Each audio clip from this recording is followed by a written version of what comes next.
Well, hello and welcome, ladies and gentlemen, to ELE Sports Stadium here on day number 3. First game on the Sky Sports Next YouTube platform. Great to have you along for this one for the NFC National Fastpitch Championship. Boy, we've seen 2.5 days of excellent play. Day 3 now of these best franchise teams that have been rocking the diamonds here at ELE Sports Stadium.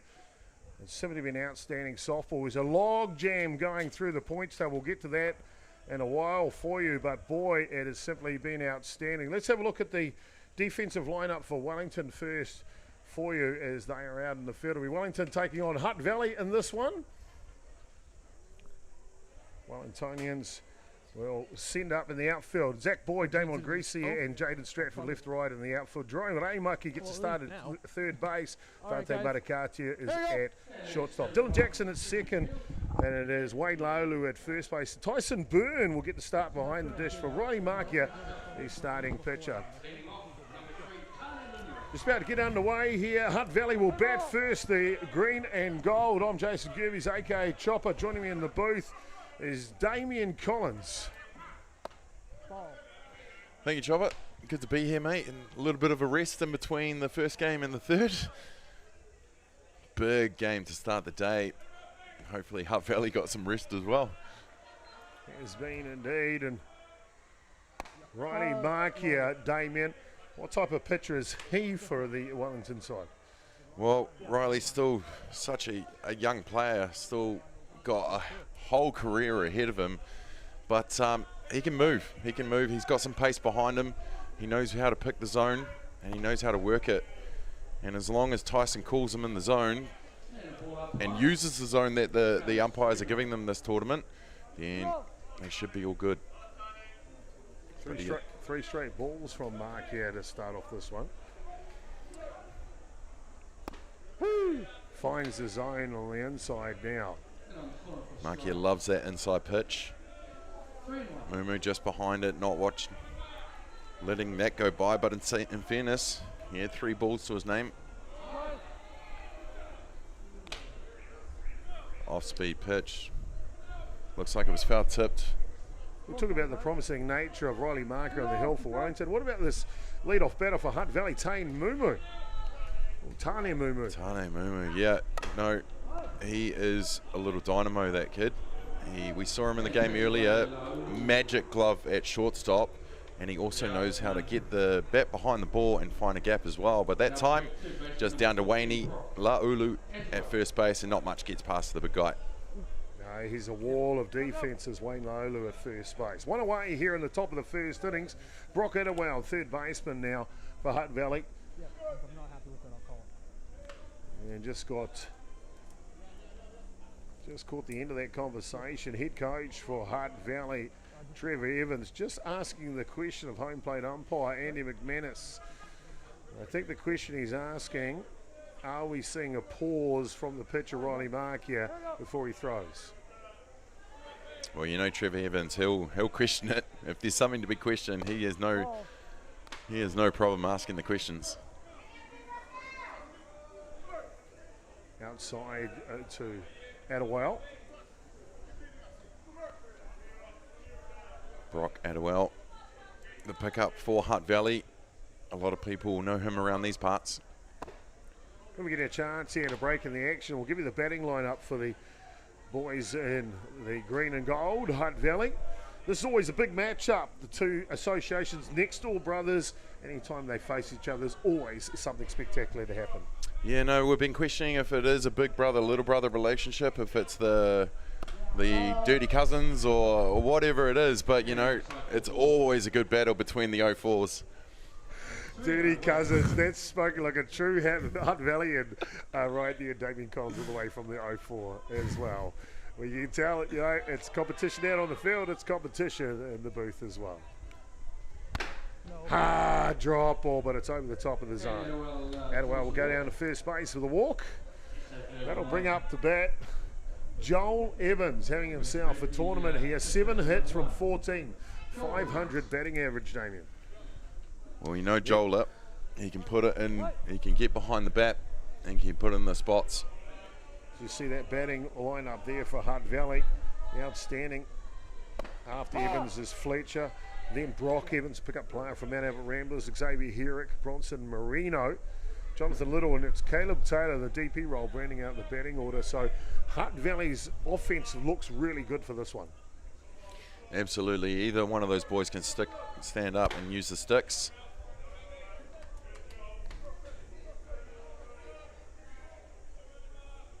Wellington just having to utilise Tyson Byrne in the catching role here. Just something new that we've seen in the career of Tyson Byrne. Tough play. Adderwell reads it well, and he'll go coast to coast there on that one that skips through the 5-6 hole. Yeah, just out of reach there for the shortstop. Dante Matakatia. Just the bounce not going away, but good running, good aggressive running from Adderwell to slide into third base. Joel Evans stands up pretty on second. Got a top umpiring crew for this one. Outstanding, the quality of umpires that we've got. And of course here in this matchup between Wellington and Hutt Valley is no different from any of the others, to be fair. Game number 40 on the schedule. Some of the best, that's for sure. Well, we've got the best of the best players. You might as well have the best of the best umpires that the country has to offer. Two runners in scoring position. Isaac Fletcher, first pitch. Adwell's in the hot box. Goes to three, gets skips out of the way. Hutt Valley will open the scoring here in the top of the first innings. Well, that's Brock Adderwell gets a good jump on it. Gathered by Mark here, who goes to stop the lead runner, but of course, just unable, Ramaki, to get the ball into the glove to make a tag or anything. Adderwell ready to go and waltzes into home. Tyson Byrne calls timeout. Brock Evans will be the next batter here for Hutt Valley. Yeah, Tyson Byrne behind the dish, as you were saying, a new one in his career. Seen the boy play probably most of his life, growing up with his big brother Aaron. And he was one of the best shortstops of his time. Elite middle infielder. He's still got a fast glove, and that's probably why he's behind the dish. Jaden Stratford, who's the normal catcher for Wellington in a right field. But we know when Tyson's on, he is on. Runners on the corners for Wellington, for Hutt Valley, sorry.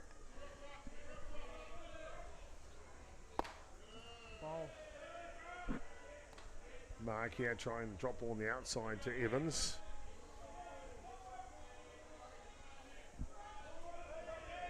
Riley Mark, yeah, such a talent.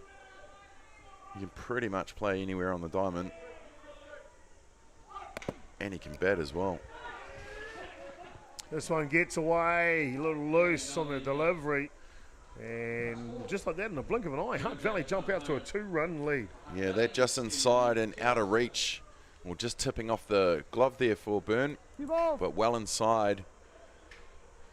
Brock Evans did well to leave it.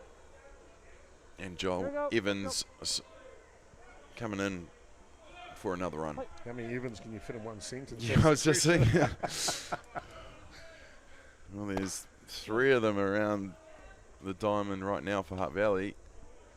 Wellington struck with an injury on day 1. Brad Woosley in the warm-up before the first game goes down with a tournament-ending injury. Meniscus tear. Inside out swing from Evans, and it goes in a dive that comes off. They'll pick up another run, Hutt Valley. Everything falling their way here, taking their opportunities with 1 out, 3-0.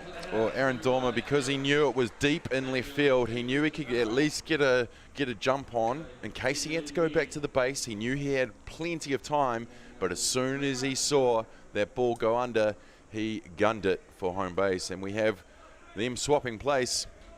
Brock Evans now sitting up on second.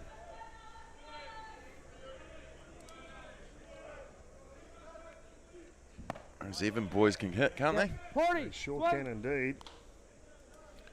Cole getting another auto to the tally in the last game. 1 ball.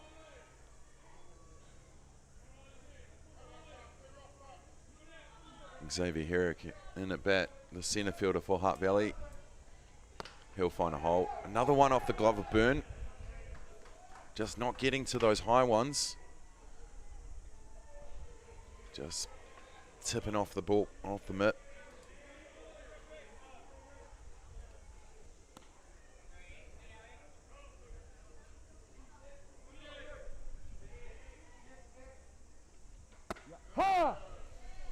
Inside zone for strike called. Xavier Herrick, native of Hawke's Bay, playing for Hutt Valley these days. He's been in the Valley a little bit now. Ball. 3 balls, 1 strike. 3 balls, 1 strike. 3-1 the call. Runner in scoring position. Just 1 out. At the top of the first. Inside pitch. He gives everything he's got for it, but that will be a strike to load the count.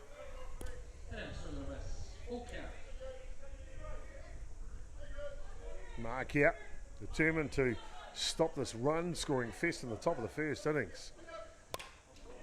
Comes right through the kitchen sink. We mentioned that. Wellington losing one of their ace starters in Worsley on day 1, or the beginning of day 1. They had to reclassify Dylan Jackson as a pitcher from a positional player. So they've left the heavy workload for Riley Markia and David Rogers, their big lefty.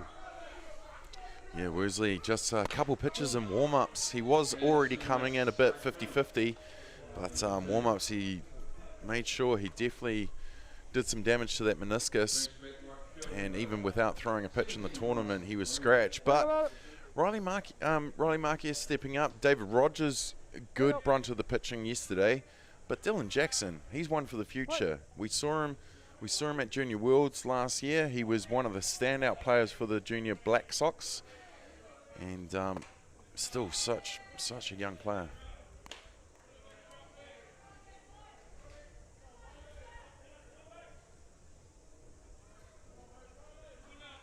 Bronson Marino stepping up now.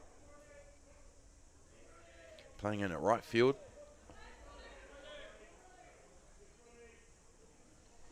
Ball. Marino comes from a long history of great ball players and coaches. Does he what?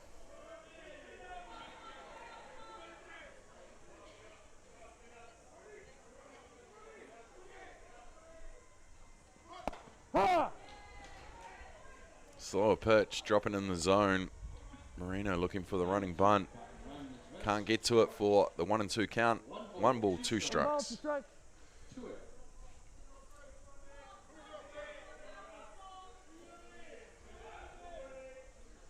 Wellington spread in the outfield, miles apart from each other. Ball. We've seen a lot of defensive shifts and different alignments, Damien, for each team, but this outfield for Wellington, the outfielders are hugging the corners. There's a lot of grass in between them today. Absolutely. Boyd in left, Creasy in centre, Stratford in right. You'd hope they've got some wheels to cover some ground if they have to. Markia retiring Marino. We'll finally settled down here. The bleeding was out to first base, a walk, and then it was back-to-back hits for the Hutt Valians, and they pick up the 3 runs because of it here in the top of the first innings. Bottom of the first coming up next. He might not look like much in an apron, but that's John Miller, loving husband, relatively reliable plumber, and holder of the Bledisloe Cup and 2 Investex Super Rugby titles. Don't let the heels fool you. Wendy crushed 2 of the biggest names in men's tennis to go all the way at Wimbledon. Tony, one of New Zealand's most impressive multi-sport players. Try playing and taking out a rugby league grand final, a grand slam, and the New Zealand Cup all at once. Mary Adams came from nothing to take Cleveland to the playoffs. Where to next? Well, she won the New Zealand Derby with Ginger Nuts. Finally, meet Richard Sykes, a man with many loves, 80s hip-hop, whose dog barked Twain, and winning, specifically, the Cup final at Wembley. Now it's your turn. TAB, now you're in the game.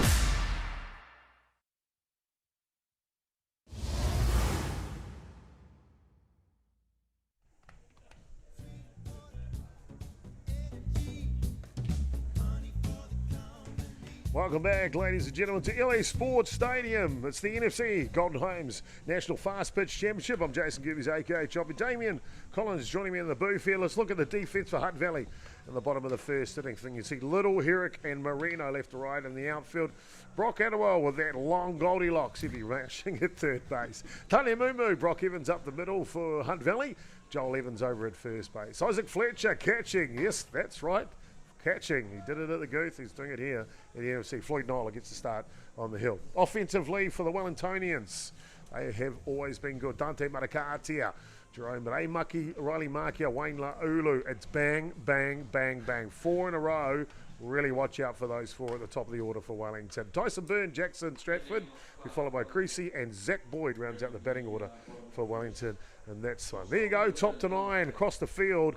Wellington, Hutt Valley doesn't get better than that. They have a lead here, 3-0. But mark my words, Wellington will have something to say.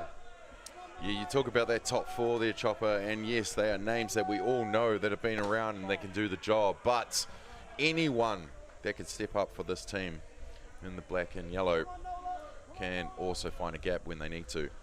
Umpiring crew on this one, outstanding behind the dish here. Andy McManus calling the balls and the strikes. Down at first base, North Harbour's Mark Porteous, and Taurunga's Rebecca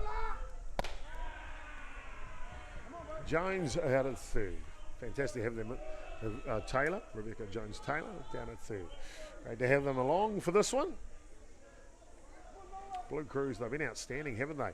They really have. They're really happy that the umpires are happy to be mic'd up as well. We've got Andy McManus mic'd up, so you can catch some of the inside of what they get up to, how they call the game, and bring that right into your living rooms.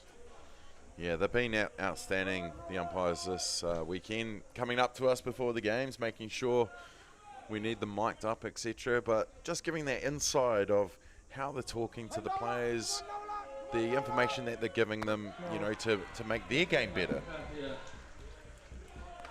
And Floyd Nola, starter here for Hutt Valley, just can't quite find the zone.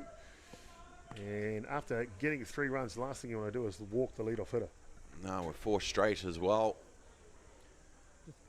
Hutt Valley have started the way that they need to, the way that everyone wants to.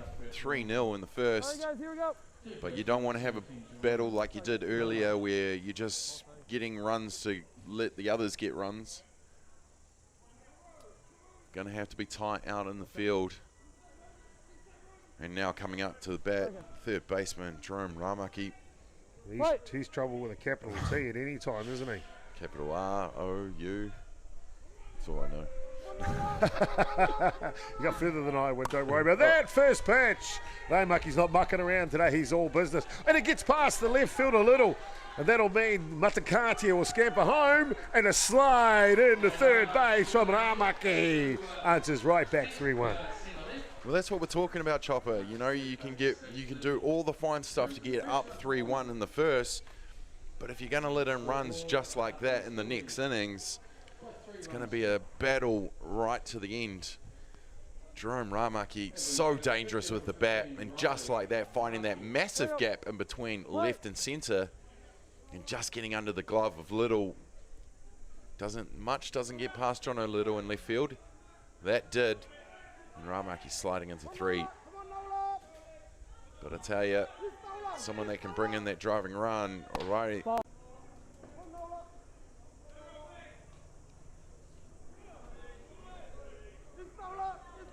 Nola, the young pickup player,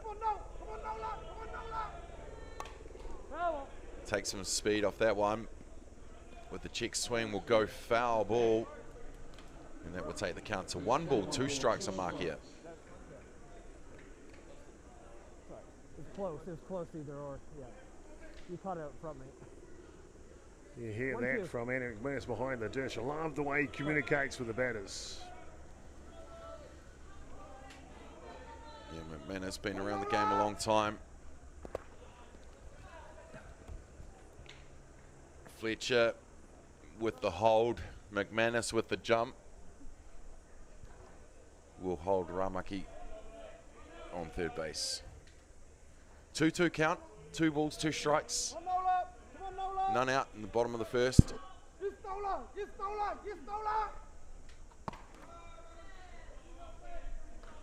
Beautiful day down here at ELE Sports Stadium for day 3 of the 2021 National Fastpitch Championship 3 balls, 2 strikes. in association with Golden Homes and Softball New Zealand. Come on, bro, need you here. Need you, man. The wind is picking up though. Wellington there to finish this one off now. Through the 5-6 hole. Rebecca, 2. Professional hit, as we saw earlier, from Brock Evans, and mimicked here from Riley Markia. If anyone can find a gap, it is Markia, and he does find that spot in between 5-6. Mumu, who has been outstanding with the glove, just couldn't get to it. Riley Markia will score the runner of Ramaki, Yep, you got it. Time's out. and they'll send PR out first their base, runner, please. Marty McBride. All right, guys, we're in. Let's go. So Wellington have clawed 2 back here. I said, mark my words, Wellington will have something to say about it. Didn't know it'd be so quick though, Damien. 2 runs here in the bottom of the first innings. Just 1 run in it now, 3-2. Big Wayne Laulu. One-man wrecking machine, to be fair. I want to talk about game changers. Come on, Nola. Come on, Nola. Ball. Time's out. Time called there by Isaac Fletcher. You can hear him during the game, Isaac Fletcher. He's a vocal catcher. Demands the best from his starting pitcher, doesn't he? Absolutely, and he's calling him in. That is the voice that we can hear in the background. Although we do have the mic around the grounds, we can definitely hear Isaac Fletcher talking to his young pitcher, you know, who's stepping up to this level on the mound. Isn't the easiest of jobs, but as long as your catcher's calling you in and got your back. Ha! Swing comes on the inside. Isaac Fletcher picked up the catching glove 2 weekends ago at the Auckland United hosted Vic Guth Memorial Tournament here on Auckland Anniversary Weekend. Got a chance to talk to him. Callum Campaign, the normal catcher, who's playing for Auckland in this one. He was injured at the time, and he did a heck of a job. I asked him though, when was the last time you caught? Going to 2, no one's there. McBride takes advantage of it. Miscommunication from Evans at second base and Mumu at shortstop. Didn't even move. Didn't even move. The throw was on, but nobody there, and very lucky that they hit McBride on the way, or else that would have scampered into centre field. 2 balls, 1 strike. And it might have been an extra base, not just 3. Play. Just a good base running by Hutt Valley on the top of the first innings. Brock Attawell going coast to coast on a hit to left field. Laulu trying to push it in the wind. It'll hold up though, but well, and I mean well deep enough for a sacrifice fly. McBride will come in. We got ourselves a tied ball game 3-3. Well, we talked about that top 4. We talked about Hutt Valley starting perfectly, getting the 3 runs. But then we talked about that top 4, and boy oh boy, that's exactly what they did. They stepped up, they got those 3 runs to claw it back, and we got a tied ball game just like that. Just like that. Well, I tell you what, don't change the dial, don't click the mouse. Don't ask Siri to Rebecca, swing. turn on another app. Whatever you have to do. Either way, if you get my point, stay where you are, because you are going to miss the action if you change away from here. NFC's been outstanding this game here, game number 40 on the schedule. Day 3, get 40 games. Yep, that's how softball rolls. 55 games in total. 54th game will be the women's final at 12 o'clock tomorrow. 55th will be the men's grand final at 2 p.m. Burn, too hard, too hot to handle. Byrne, traditionally a left-handed swinger, drilling it to Brock Evans, and unfortunately just the old rolling up the body. Tyson Burns safe on 1.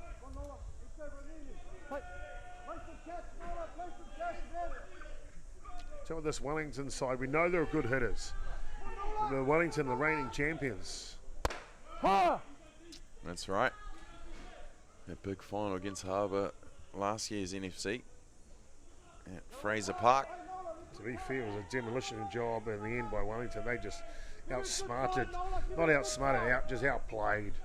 Too much power in that game. North Harbour were running on fumes by that time. They'd taken care of Auckland in the semi-final. Leave them in the dust. An about turn here though for the 21 edition. Auckland undefeated so far in the tournament. Yeah, they're going to be a tough ask for anybody going against them as we get closer to that game 55 tomorrow. We've got an updated points table here. I'll just read it for you because the graphic's still yet to come. And as we know, Auckland's undefeated on 30 points. It was a log jam of 4 teams on 16 points to start the day. That's changed now. North Harbour's on 21. So is Wellington. This one's up the middle. Moo 1, 2. I'll take care of them both. They may have misplayed the defensive play on the stolen bag earlier. Moo making amends with a double play here, but it's not before Wellington capitalise early. Strike for 3 in the bottom of the first innings. We've got ourselves a tied ball game now, 3-3. Top of the second to come back with more action here, live at ELE Sports Stadium for the NFC.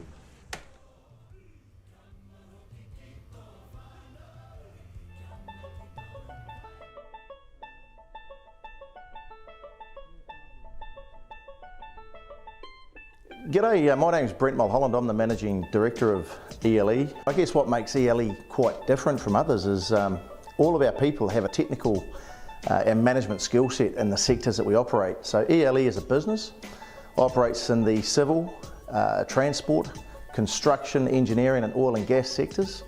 We have branches in Christchurch, Wellington, Auckland, Hawke's Bay and New Plymouth, and we engage approximately 500 workers on any given day.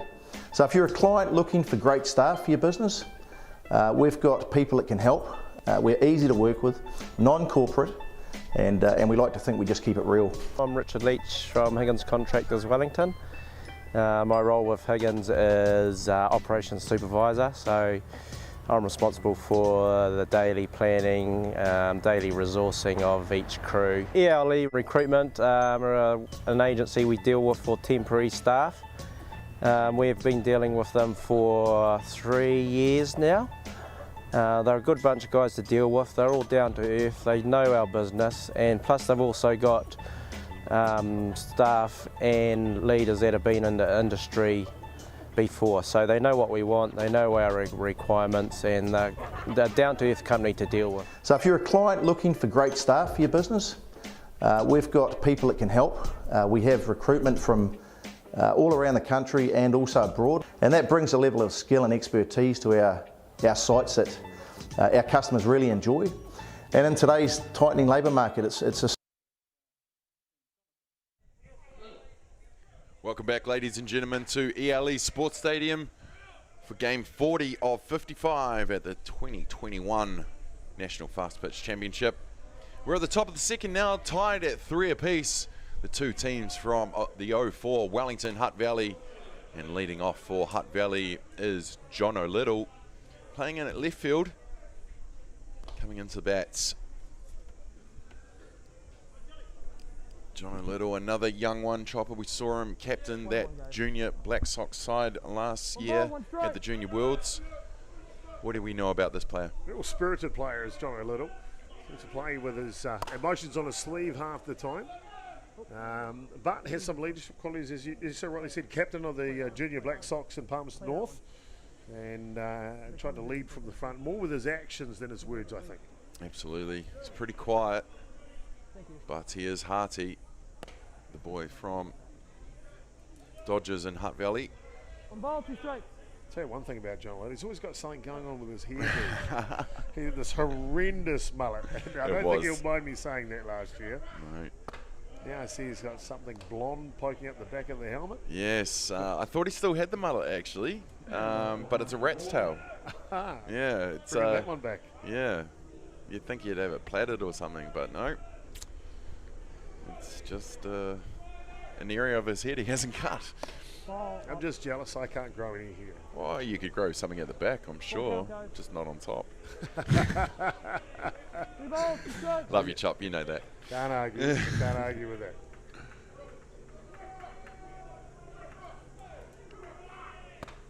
Full house, and that will be ball 4 from Markia to Little. And Little draws the walk.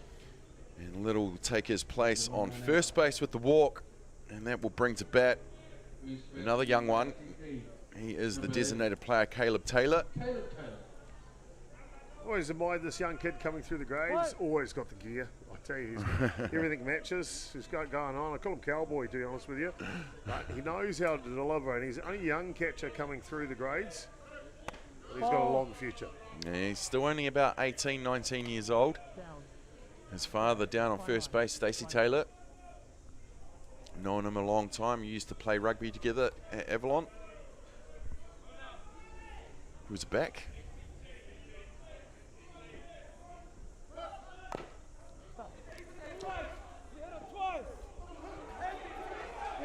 Well, Wellington are questioning this. The bunt went down. And umpire Porteous on one.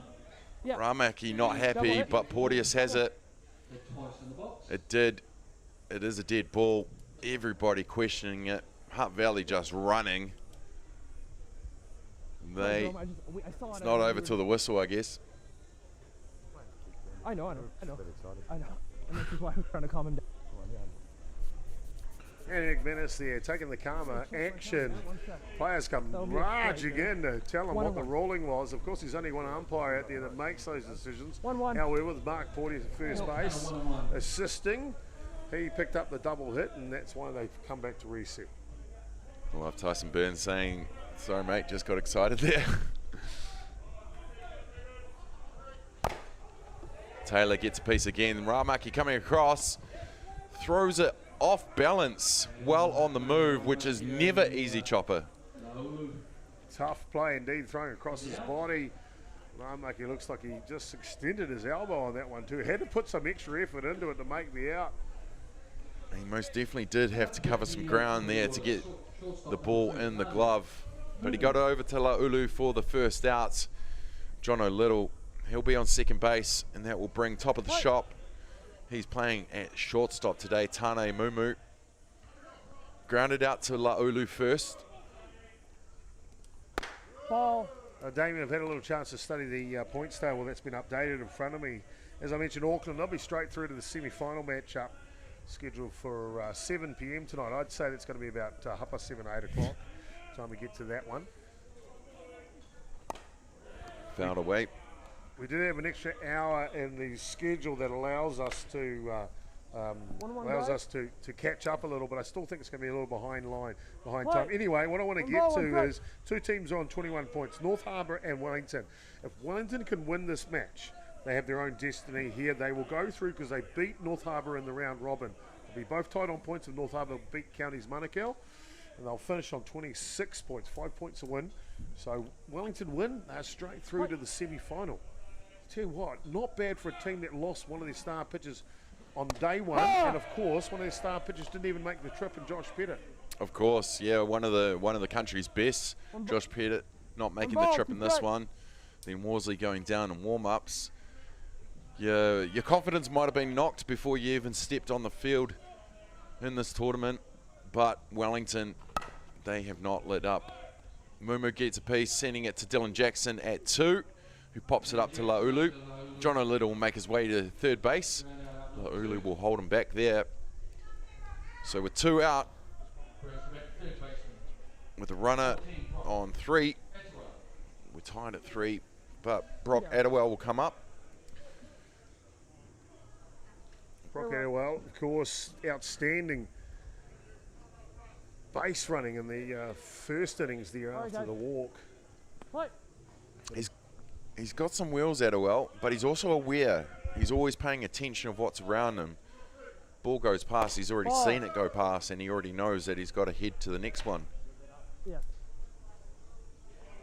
Of course, brush the hair off the shoulders. Don't get me started on hairdos again, but I already feel bad enough as it is. Well, maybe Brock's got some for you, mate.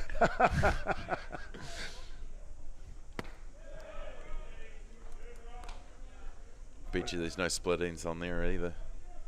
Good music group split ends, to be fair. Very good, thank you. Yeah, very good. Yeah. See me segue away from the hairstyles. Let's stay with that, eh? What are you? Just joking. Whoa. Makia takes some pace off that one and gets at a well. Big swing. 2 balls, 1 strike. 2 balls, 1 strike, the call. 2 out here in the top of the first. Hutt Valley with a runner on third. They'll want to get another run here because they know Wellington are very capable of getting their own. Ball goes past Spurn. Bounces back. Misjudges the bounce back, unfortunately. And Little will come into home to score the lead run. Hutt Valley 4, Wellington 3. 3 balls, 1 strike. I tell you what, Damon, one of the tough things, Tyson's been an amazing athlete. As you mentioned, one of the great middle infielders to be seen in New Zealand.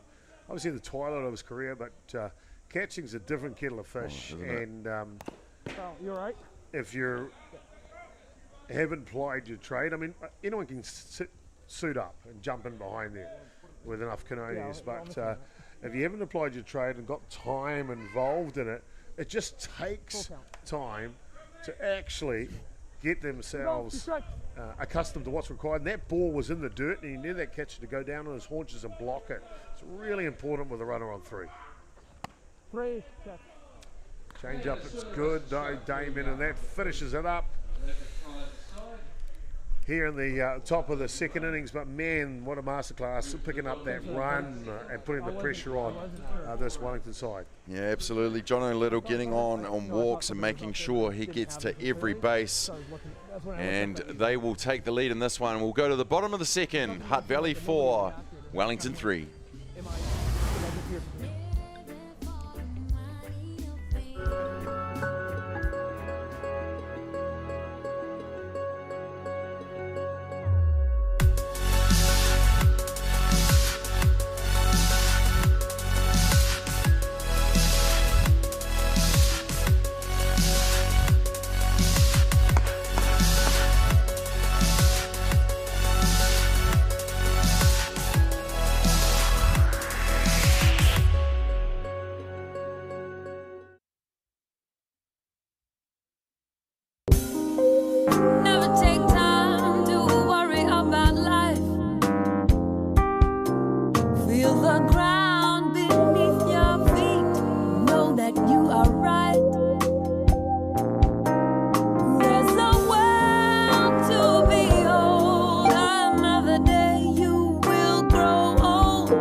Welcome back, ladies and gentlemen, for the bottom of the second innings here at ELE Sports Stadium for this matchup between the 04s, Hutt Valley and Wellington. Wellington in a bat now, sending in their right fielder, Jaden Stratford.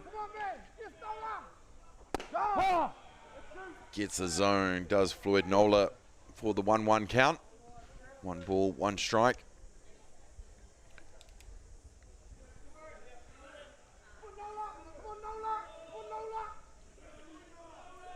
The 1-1 count, Nola into the wind-up.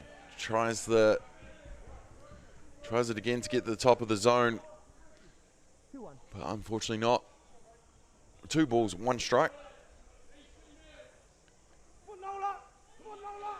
We saw both teams score 3 runs in the first innings. Wellington getting 1, and that will go foul. Hutt Valley getting 1 in the top of the first. And are we going to see a seesaw battle that we did this morning? Or are we going to see one of these teams get a break and get it away from the other? We'll find out for sure. This is only the first batter of the bottom of the second for Wellington. 2-2 the count. Ball outside. Ball outside. Chopper, let's talk about the zone that has been called this weekend. A lot of pitchers are using that outside, but they've made it tighter, and the pitchers have just got to adjust. Yeah, indeed, and I think it's a good thing too, Damien, where they've allowed the strike zone to stay more conventional. Wow, gets a piece of it, sending to Mumu, who charges the ball without hesitation, gathers and in one motion gets the throw to first base. Joel Evans will put the plant the foot on first for the first out. A real young athlete is this Tani Mumu, breaking out onto the adult scene here. Fantastic to see another youthful player coming through, that's for sure. Back to your question. That's foul. It's a big foul ball, but it is a foul ball from Damon Creasy, the centre fielder.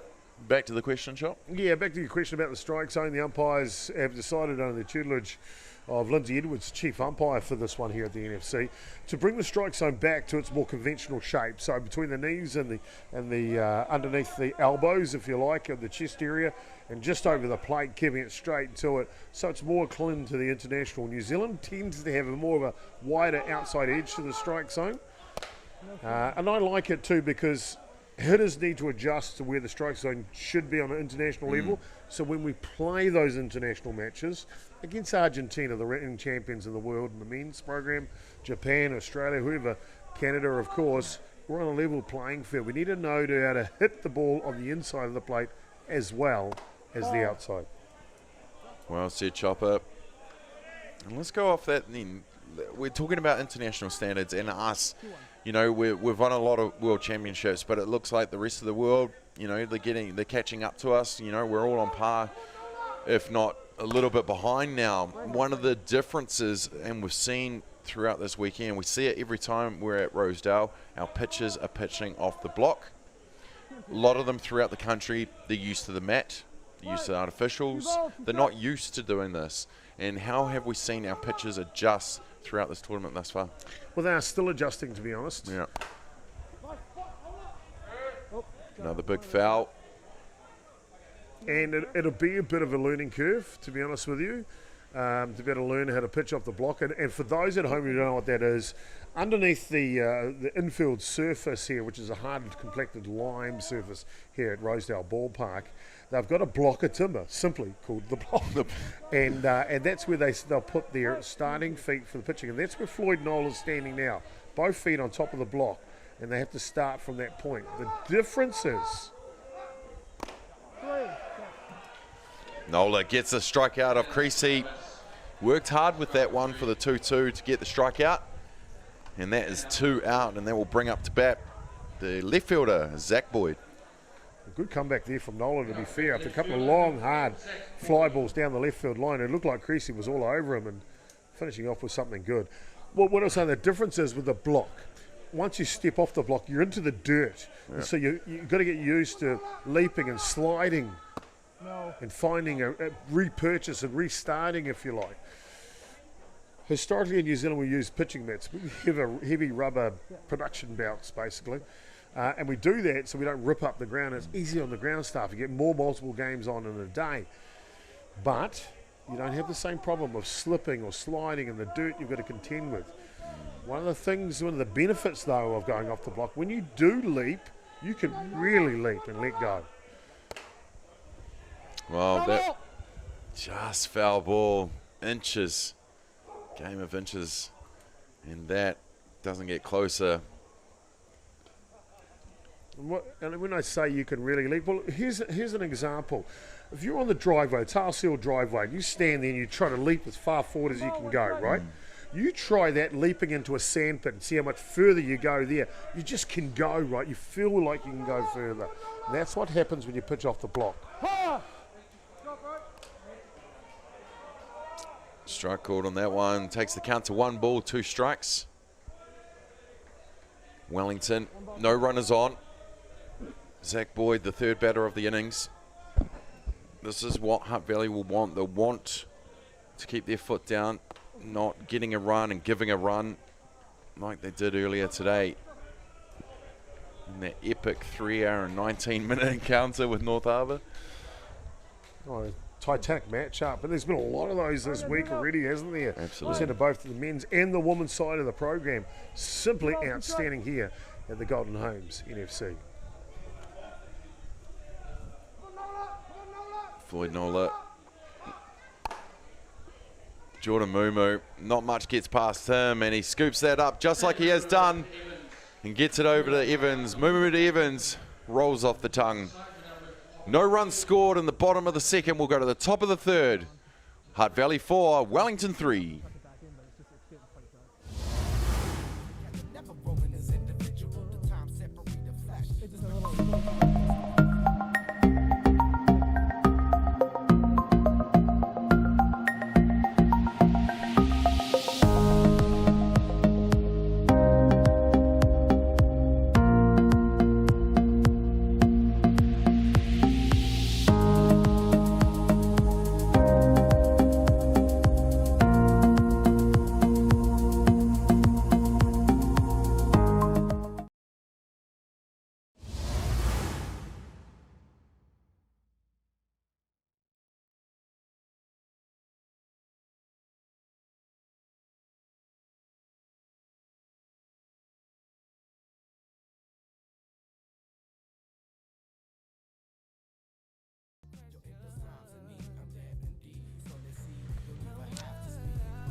Welcome back, ladies and gentlemen, to ELE Sports Stadium. You're watching the 2021 National Fastpitch Championship here at ELE Sports Stadium at Rosedale Park. We're at the top of the third here. It's the battle of the 04. Hutt Valley taking on their neighbours Wellington. Leading off for Hutt Valley is the first baseman, Joel Evans, who just tries to take out Trevor there. Trevor with a nice duck. Joel Evans having an excellent tournament here thus far. 8 hits from 15 at-bats, a clip over 500 at this point, proving why he is the starting second baseman for the Golden Homes Black Sox. He is a talent. He's held that position for a while. The way he sees the ball is pretty special. Joel Evans, we know he can change a game with just one swing. Damien, just in the innings break, just noticed the umpires who got mic'd up here. Andrew McManus had a chance to just peer in and listen to them while we're at ad break. And just hear them talking and communicating with the coaching staff from both teams. They want to see more hustle here. You mentioned earlier about how long that first game was between North Harbour on Diamond 1 here and North Harbour and Hutt Valley. And they have got a stopwatch out there. They're timing the players coming out and telling them, come on, we want hustle right now.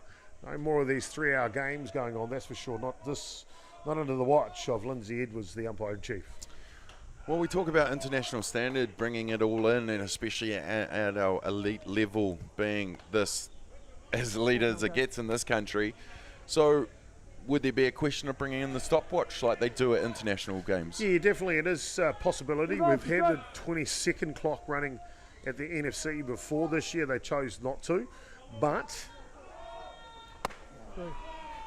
Markia takes some speed off that one to get Joel Evans swinging for the strikeouts. And then with the first out, that will bring to bat the catcher, Isaac Fletcher. Did come up in the coaches managers meeting on Wednesday night, Damien, about the 20-second clock being in absence, but head chief umpire again, Lindsay Edwards, said that, look, we're treating it like the 20-second clock is there. You've got 10 seconds to get in the batter's box. The pitcher's got 20 seconds to release the ball. So how do the umpires manage that, though? That's right there. You know, communication with the players, right, all the time. Yeah, exactly. The chopper and these boys have been out, and girls have been outstanding behind the dish or out on the field, talking to the players so that they have a better understanding. Because if they're doing the things that aren't to the standard, etc., like the zone, then they're not playing the game. Yeah, indeed. And you know what? It's about playing the game, isn't it? Fantastic.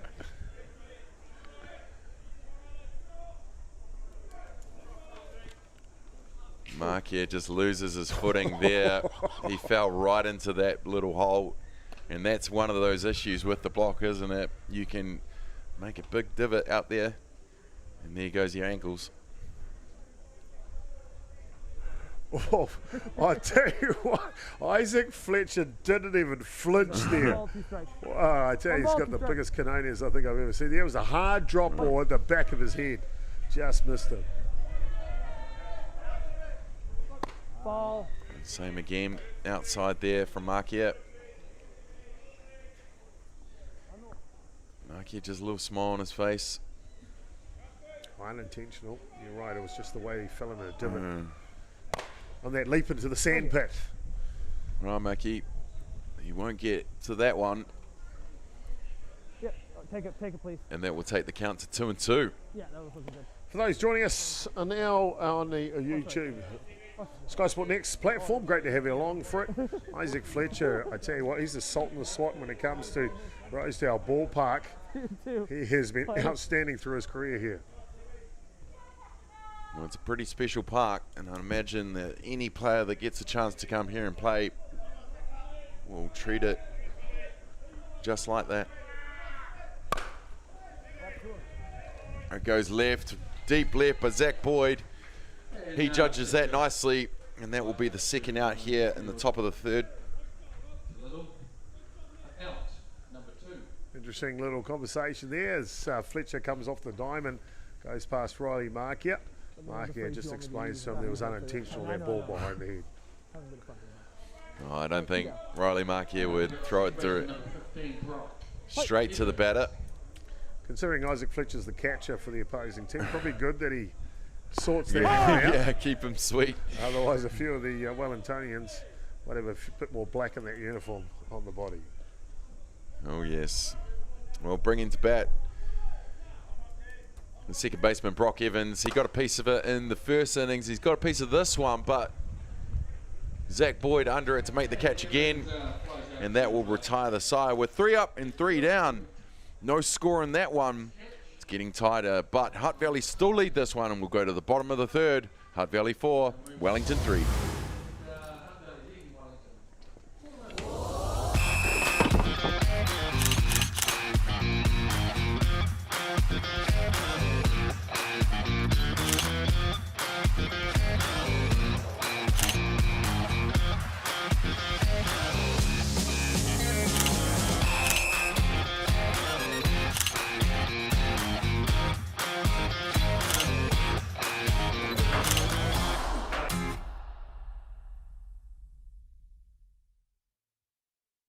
To keep our prices so low, we've come a long way since our first TV ad. No, we haven't. They're still simple and low budget, so we can keep delivering you the lowest prices possible. Pack and save. Our policy, New Zealand's lowest food prices.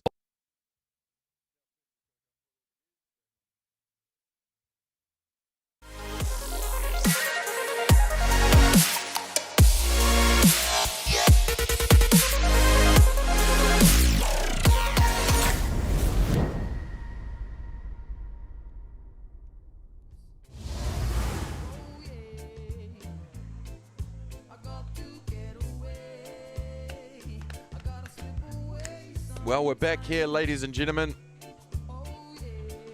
It's the bottom of the third innings here in game 40 of National Fastpitch Championship 2021. Damien Collins here calling the play-by-play, joined in the booth. My good friend, as usual, I think he lives here, Jason Gerbies, aka Chopper. Chopper, you've seen a few of these tournaments now, but how have you found the 2020 version? Well, it's been outstanding, to be fair, Damien. The standard of play here at ELA Stadium has been brilliant. 4 diamonds in play here across the NFC, but we've seen really tight matches. No real blowouts, maybe a couple, 1 or 2, but no real big ones. And it just goes to show the standard of softball in New Zealand at the moment is high. And the calibre of it. The pace of the game is quick. I've run into a couple of the young players in their debuting at the NFC, and they've mentioned how they've found the pace just so much higher than what they used to in club or other representative softball. Yeah, and you mentioned their young players, Chopper. We have a lot of teenagers out there this weekend in the women and the men's grades. Puts us in good stead going forward, doesn't it? Well, you know what? It's a two-edged sword there. I talked to a few of my friends in Canada about that. They call it senior softball and junior softball. They even have intermediate softball. I'm not talking about schools. I'm just talking about age groups of players. Well, in New Zealand, it's not like that. We think if the kids are good enough, they should play adult softball, senior softball. And these kids are good enough. Oh, that foul ball got me jumping. I'm used to it now, but at Rosedale. Situated in a perfect spot right behind the home plate at the top of the grandstand.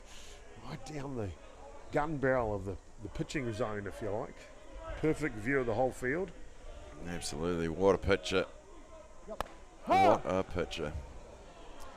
Strike called on Dante Matakatia, the shortstop, leading off this innings.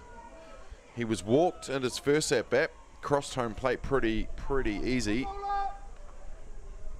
But Hutt Valley have tightened it up since. He puts in the dirt for that one for the 2-2 count. 2 balls, 2 strikes.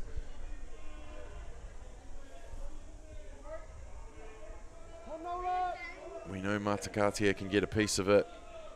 And he's got some gas as well when he gets on base. Tight game, bottom of the third, 4-3, Hutt Valley lead. Always an epic battle between these two neighbouring provinces.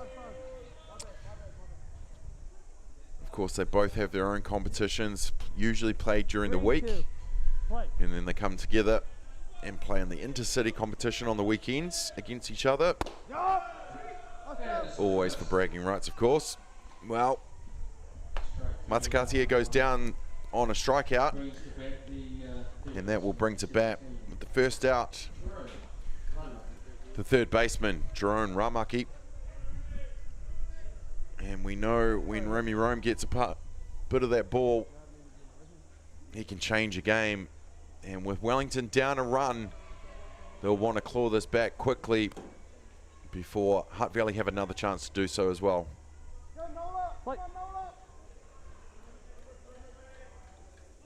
Ramaki, left-handed batter, wide open stance, he squares up.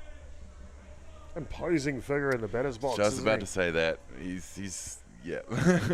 You wouldn't want to cross him in a dark alley, that's for sure. Well, we see Mark Sorensen walk past the booth there. He's going to be happy with the form he sees out of Jerome Ramaki. Yep, he has. There's been a couple subtle nods there over the weekend. I'm sure he is liking what he's seeing. As he starts to work on a side. Well, Brock Evans is behind that one. Gets behind it easily and gets it over to Joel Evans for the second out of the innings. And with a quick 2 up and 2 down, that will bring to bat the pitcher, Riley Markia. And Wellington will be looking to change their fortunes here. Get another hit, get another runner on, and push this Hutt Valley side. We see another tight battle here, Chopper. We're only in the bottom of the third, but what's it going to take from either side to get away from the other? You know what? I don't think that's going to happen. I think these two teams are too close in this one. Wellington, if you mind, have got a slightly better hitting side. But I actually think Hutt Valley have got a slightly better pitching side. Both defences are outstanding. I think we're going to see plenty more runs to come, to be honest with you. But I think they're going to stay in tow with each other. It's going to be a very hard-fought battle, and I reckon it's going to come down to one play between these two matches. One play where one athlete excels better than the rest, or unfortunately one player makes a mistake. It's going to come down to one play, I guarantee it. Yeah, we've seen it time and time again, how a game can change on a dime.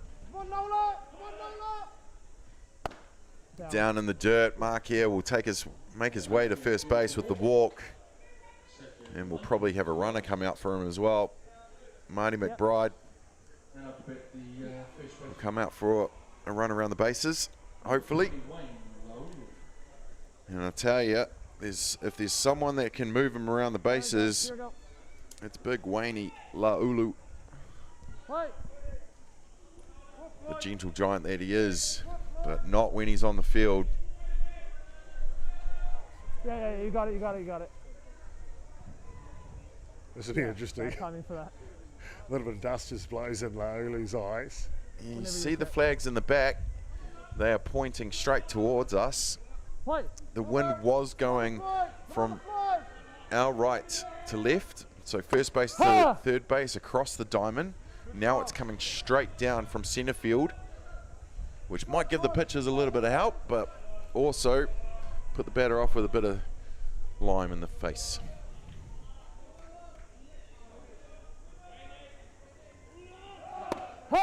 Throw the zone, and another big throw over second base. Isaac Fletcher. But Marty McBride will slide into second base, and he'll stand up for running position, scoring position. 2 strikes. And especially when you got Laulu at the plate. Big decision here, Damien. I know they've only got one more strike to get Laulu out. Do they go at him, though, with first base available? Well, we've seen a couple intentional walks this weekend, but we've also seen fielders and pitchers backing themselves to get the out instead of worrying about the home run. I saw Brad Rona getting an intentional walk today. Yeah, don't get me wrong, Foul up. because Brad Rona's probably had the most intentional walks in New Zealand of any player ever. However, he's been retired from the NFC for a couple of years now. Came out of retirement to play for North Harbour because they needed another player. Surely, with a legend like that, coming out of retirement, not playing top-level softball at this point, you pictured him. Yep, well, he's here to bat. Wayne will pop that up to the centre fielder, Xavier Herrick, who will make the catch for the third out. Wellington leave one runner on base and score no runs. We will go to the top of the fourth with Hutt Valley still leading this one, 4-3.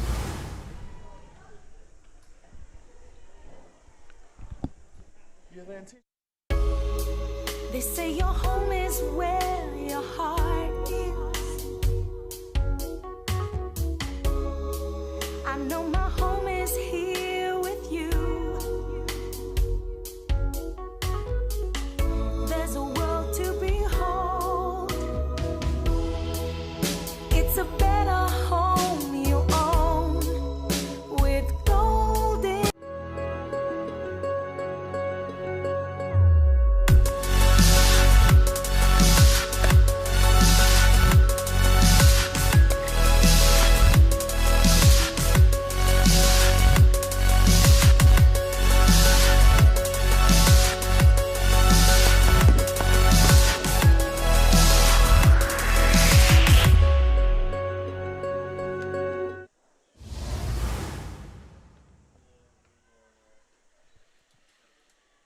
Welcome back, ladies and gentlemen, for game number 40 on the schedule of the 2021 National Fastpitch Championship.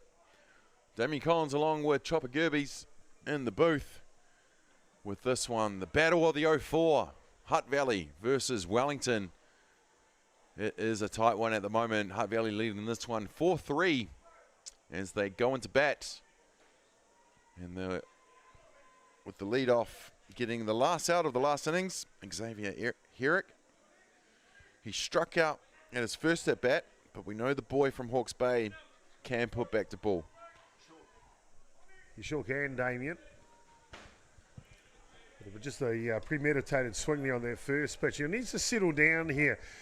Xavier Herrick, in my mind, is an athlete that I think's got the goods. Just needs a player that needs to believe he can play at this level. Yeah, he's been around the last few years, that's for sure. You've seen him through. Playing a lot of ball in the Hutt Valley now. Inside pitch from Mark here for the 1-1.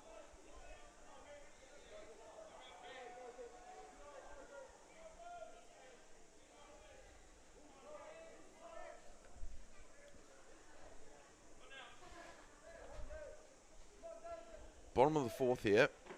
Big swing and a miss from Herrick. Top of the fourth, sorry. So 1 ball, 2 strikes. Marquis ahead here. They're behind 1 run, Wellington. But now Hutt Valley with the bat will be wanting to add to that total and put the gap, even though we might not see a gap in this game. And definitely not with batting like that. Unfortunately, up and high, but Herrick had a swing at it, and that will be the strikeout for the first. You see a lot of things racing through the mind of young Xavier Herrick at this point. Like I just said, I think it's a little bit of just kind of settling down, taking a bit of stock, maybe taking a step back. Not from playing, but a step back mentally, and just look at some of the things that he's achieved and the opportunities sitting in front of him. You know, the game of softball is difficult as a hitter. We all know that a Hall of Fame career batting average is 333. I mean, people like Brad Rona leading the batting stats with 625 after 2 days is ridiculous. But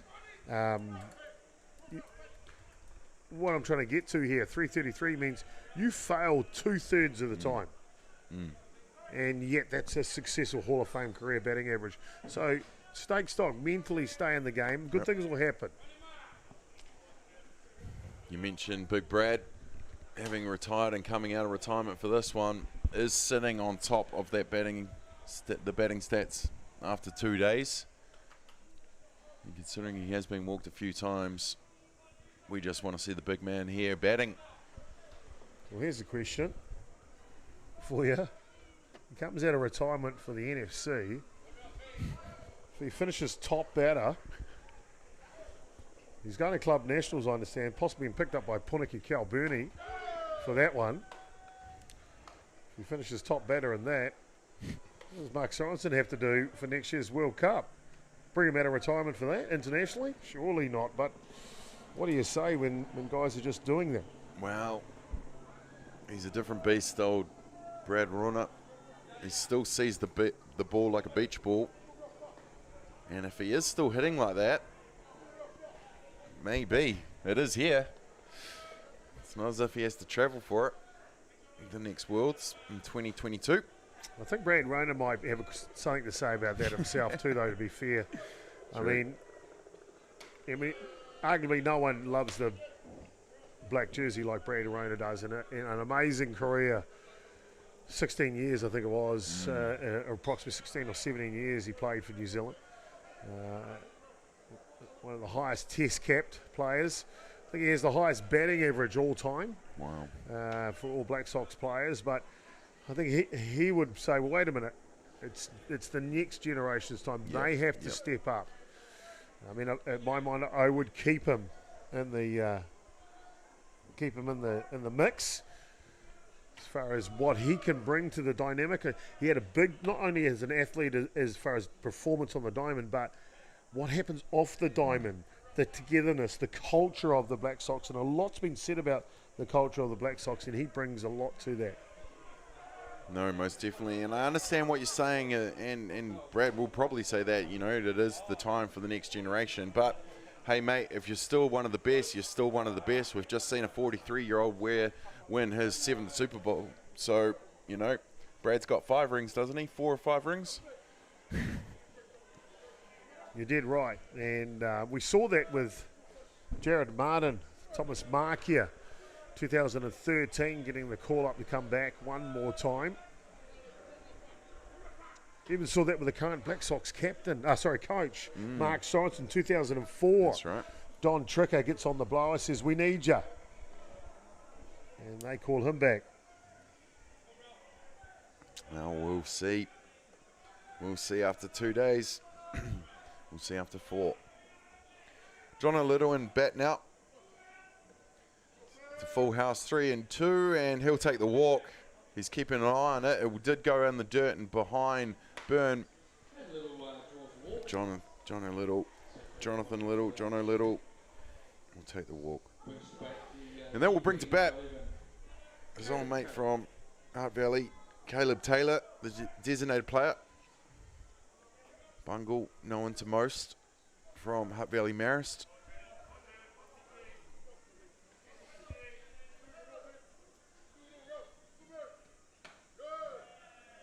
You know how I love my shoes, Chopper. I made a deal with I do. I made a deal with Caleb last year or a couple years ago if he made that junior Black Sox side, because he was there or thereabouts, that he would get a sweet pair of black Jordans from me. Nice. And he made it, didn't he? So he's got himself a nice set. Black on black to represent his first New Zealand side. I didn't say every tournament. Well, pops up, he does, and they make the catch to retire the side. And another innings with a 0 next to Hutt Valley, but they still lead this one. We'll go to the bottom of the 4th. Hutt Valley 4, Wellington 3. Your team lose again, bro? I've never seen a ball bounce like that before. The weekend's for calls. Make yours at tab.co.nz.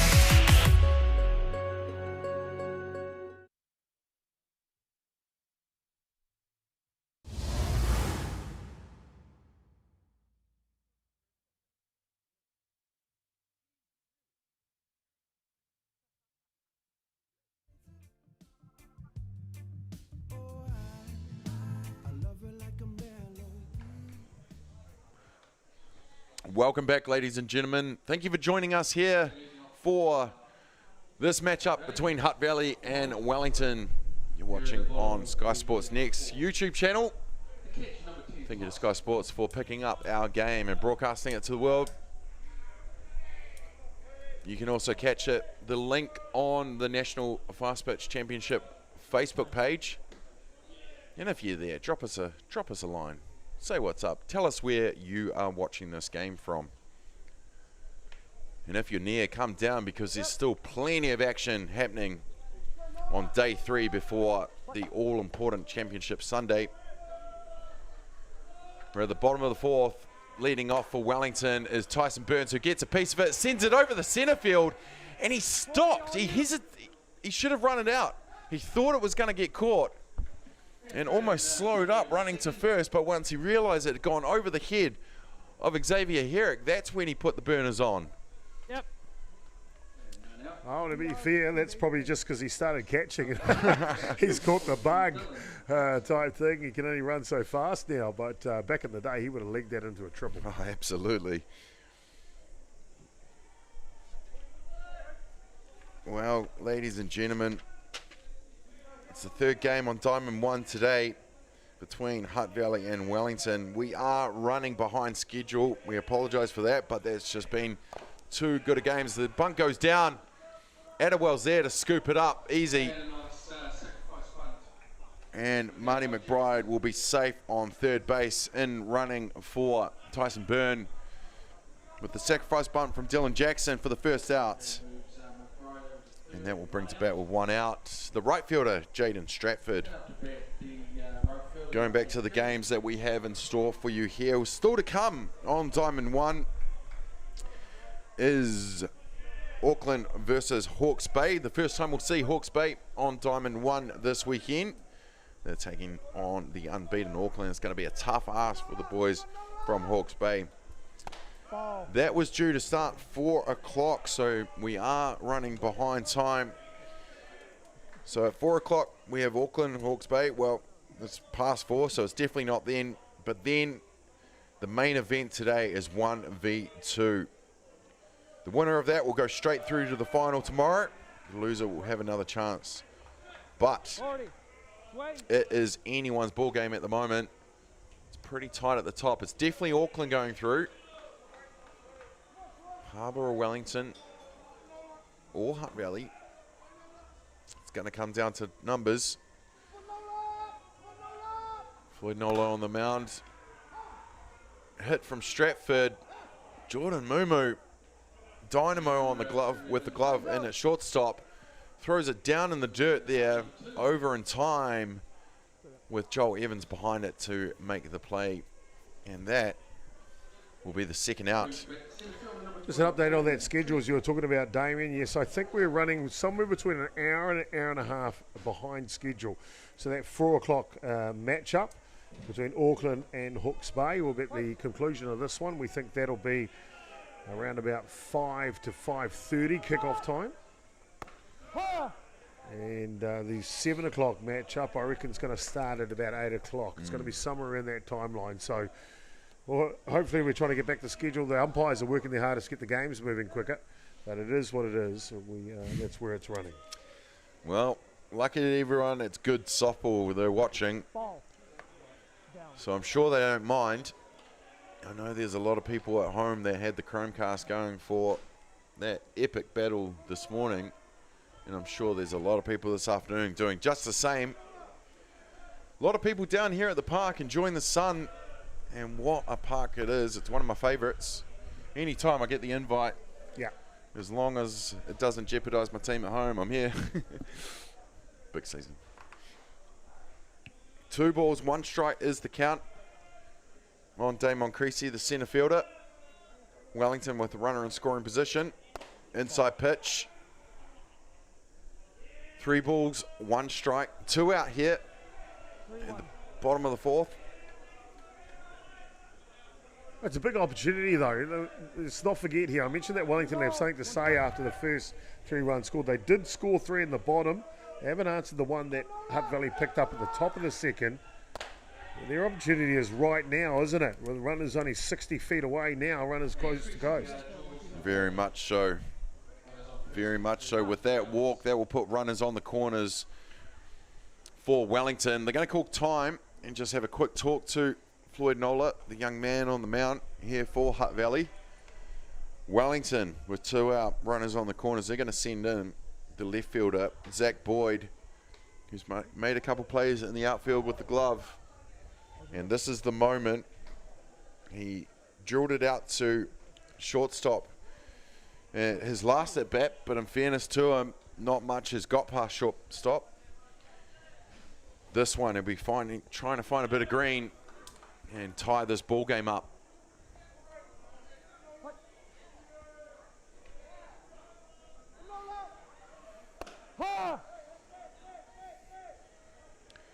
With Damon Creasy, had no doubt he was going to get to second base on that one.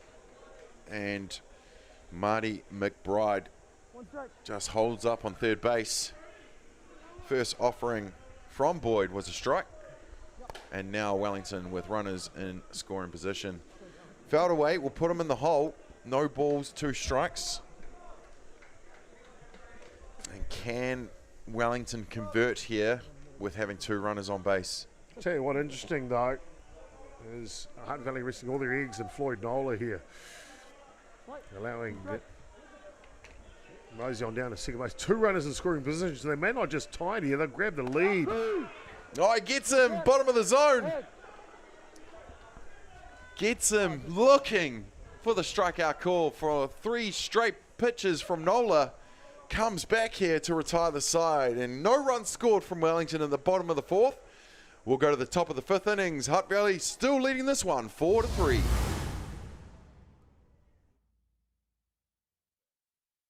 Stand by, they're about to go.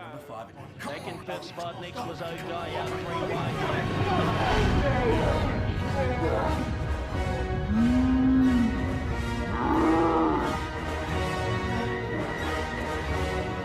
The TAB takes you from wherever you are, right into the race. Melbourne Cup season is here. Join the TAB, deposit $10 and get a $20 bonus with the promo code SPRING. TAB, now you're in the game. They say your home is where your heart is. I know my home is here with you. There's a world to behold. It's a better home you own with Golden Home.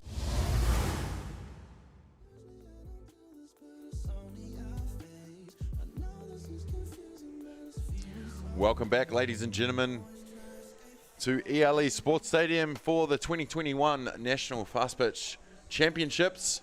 Brought to you by those good guys at Golden Homes in association with Softball New Zealand. Damien Collins here with the play-by-play alongside Jason Gerbies, aka Chopper, who's got the colour on this one. And we are in for a good one. It's a top of 5. Ball up. And we know that we may not see one of those moments that breaks it out for the teams, but we are seeing the back and forth going between the two teams from the 04. We sure are indeed, and this game may have gone to a holding pattern through the middle innings of this match, but it's only a matter of time for one of these two teams kind of breaks open again. I did say it's going to come down to one play towards the end of the match. We're starting to slide towards the end now. I guess top of the 5, bit of works to go, but... Well, Tane Mumu gets a piece and sends it to the centre fielder, Damon Creasy, who has to make some ground to catch it, but he does, and that will be the first out. Comes out. Well, EJ Albright coming in for a bat. On the team sheet is Edward for the first time. It's always been EJ, so that's what I'm going to call him. Yeah, I'm with you. One of the things with EJ is he's had a pretty decent career, man. You know, he's a feared hitter, a sure in the twilight part of his career now, but a feared hitter as he's came all the way through, and he's level-headed, and probably just what Hutt Valley need right now. Hutt Valley is searching for an insurance one here. I think Wellington have got a couple more runs left in them, to be honest with you. You know, the man for the time. Well, you talk about those moments that could break it open, or, you know, an extra run or an extra couple, whatever, just that moment. EJ Albright could be that moment, and so could the person on deck, Joel Evans, could be that moment. Well, EJ gets it off the handle and pops it up to Dante Matakatia, who's at shortstop. Not a lot gets past him. Low loop, including Byrne in the throw around. He wasn't expecting that one. Old school. Flip around the whole fight. He just went out to talk to Markia. And now he's having a talk to Evans at the dish. That'll be a big Wayne's thing, like, hey, what are you doing in here? Yeah. Catch it if you can. Yeah. What? Well, Tyson Byrne still catching this game. He'd know a lot of these players from Hutt Valley playing a lot of elite softball with them. And one he'd know definitely is Joel Evans. The pitch up top and inside gets a little grin from Riley Markia. I'm sure Joel's like, come on, mate. So 1 ball, 2 out here in the top of the 5th. Oh, he hit the spot on that one for the 1-1 pitch. 1 ball, 1 strike, 2 out here in the top of the 5th. Hutt Valley still leading this one 4-3. And Joel Evans, a player that can change it up very quickly. Well, that goes foul ball.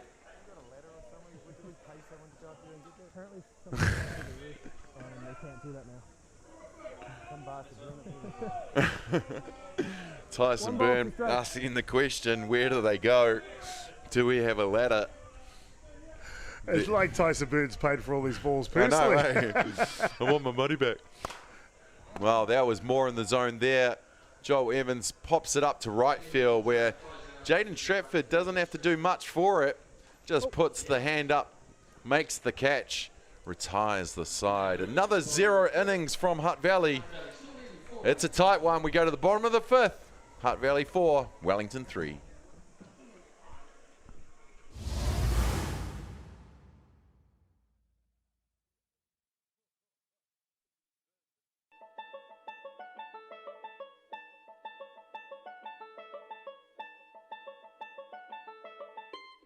G'day, my name's Brent Mulholland. I'm the Managing Director of ELE. I guess what makes ELE quite different from others is all of our people have a technical and management skill set in the sectors that we operate. So ELE is a business, operates in the civil, transport, construction, engineering and oil and gas sectors.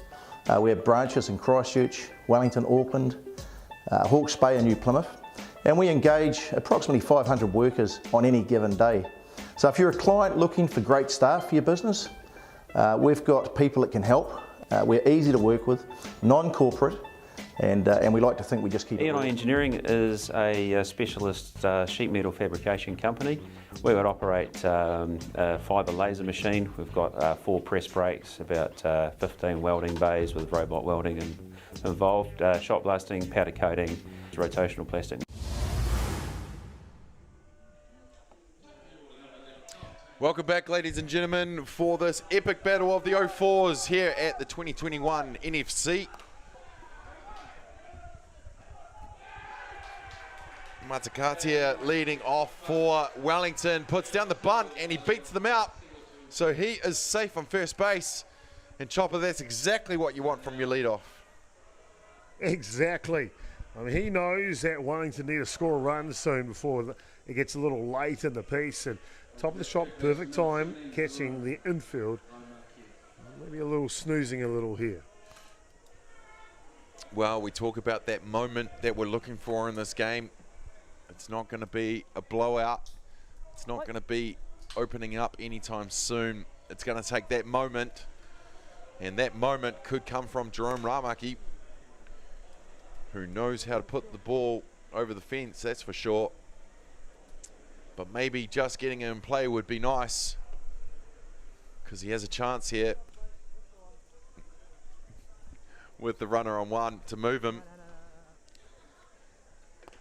Well, Jerome Ramaki, he is so experienced in being able to hit the ball in different parts of the field. That's what makes him so dangerous. He can pull the ball down the line, power it over centre field, but also drift it left field as well. So very hard to defend against. Oh, no. Inside pitch there. A better throw from Fletcher to Mumu at second. But Matakatia, he's got some wheels, the young fella.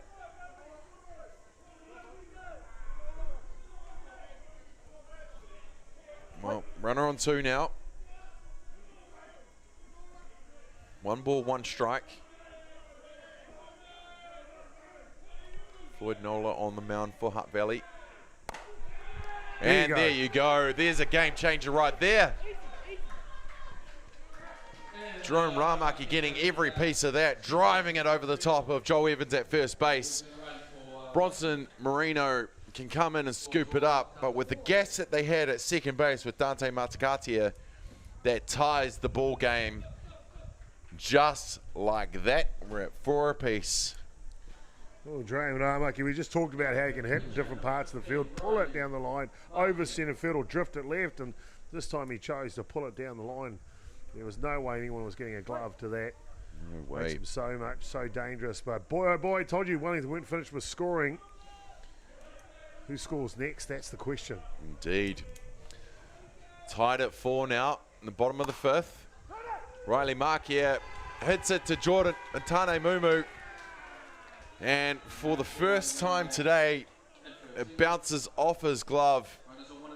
The young fella not happy with himself, but he should be very proud of what he's done up until now. And even so, that was just one of those moments where we talked about those moments, the juggling of the ball, the hit in the gap, and you know, now Wellington now have a score runner on 2 and 1 in Hutt Valley with Wellington none out, but Hutt Valley not making it easy for themselves because Wayne Laulu is standing up to bat now,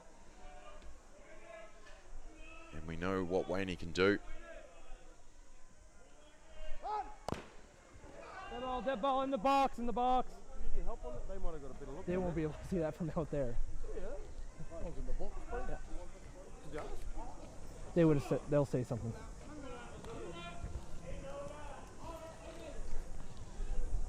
Big Wayne Laulu. I was in the box, bro. What you thinking about there, catcher? So, and fair enough for the home plate umpire. He saw that straight away, didn't he, Damon? He did indeed, but I love Fletcher. Can you just ask? Go on. No, they would have said something. Yeah, but that's a good catch, isn't it? Not being afraid to ask the questions to the umpire.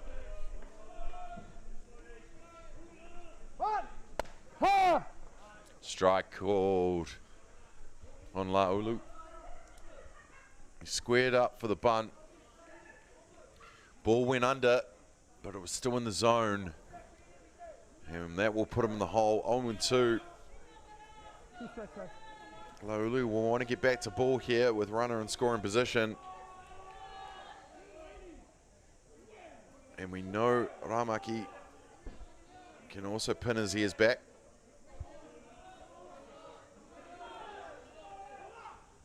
Down in the dirt. They'll take the count to 1 ball, 2 strikes. Floyd Nola on the mound for Hutt Valley has pitched this whole game, just like Riley Mark here for Wellington. But we are getting to the important end of this game. Bottom of the 5th, none out. And Laulu gets a piece, sends it to Jordan Tane Mumu. And unfortunately, hey, you're fine. Wow, that's a game changer right there. Because I did tell you that Ramaki will pin the ears if he can. Well, they get the out at 2. So that's the first out. They try to get the double play at first. The ball goes under the glove of Joel Evans. Wayne Laulu safe at first. But Ramaki, he rounds 3, scores at home, and just like that, Wellington take the lead. Big moment in the match, to be fair there. Young Mumu at shortstop trying to pull off a miracle play. As that one popped up from Evans at second base, he leaps over the runner to make the throw, trying to beat the speedy Laulu, but puts too much on the throw.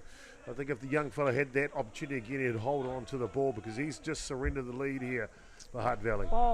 And as you said earlier, Chopper, it was going to take a moment. It was going to take a moment of a pass ball or forcing that error. And Wellington, they made them do it. So just 1 out, bottom of the 5th. 1 ball on Tyson Byrne, who's catching today. Gets a piece, skies it. Who has Xavier Herrick under it, and that will be the second out. So Wayne will keep his place on first base, and that will bring to bat the young fella, second baseman, Dylan Jackson. So just going back to that play with Mumu, to be fair though, as a youngster coming through, you don't want to coach that out of them. You want them to take opportunities. You know, I guess a senior veteran player with a runner going to 3 there knows if I've got a very poor chance of making that double play, completing it, I'll hold on to it. Maybe make a dummy throw and turn around and try and get the lead runner. However, a young fella coming through, you want him to back himself. And you also want him to make some mistakes so he can learn from them. So I guess it's easy to say, well, you should have done this, but... Well, down in the zone, Dylan Jackson will get a piece and send it to the centre field, where Xavier Herrick makes another catch, and that will retire the side. But I tell you what, ladies and gentlemen, not before Wellington claw 2 back. Ramaki crossing the plate, so did Matakatia. And we will go to the top of the 6th innings. Just before we go to ad break, I just want to finish on that, Damien. With those dugout now, Wellington, they're going in the dugout. They'll have a chance to talk about what their thoughts with what defensively Hutt Valley did. But Hutt Valley also have a chance. And like I said, I really like what I saw out of Mumu. Trying the opportunity, trying to make the play. And it's better kids that are not afraid to try, that are in the game of softball in New Zealand, and not trying to be a robot and protecting themselves all the time. So, my mind, it's a pass mark. Sure, he allows the lead to slip, but now it's an opportunity for Hutt Valley to get it back, isn't it? That's the one. Well, we'll stay with the play here. We won't go to a break.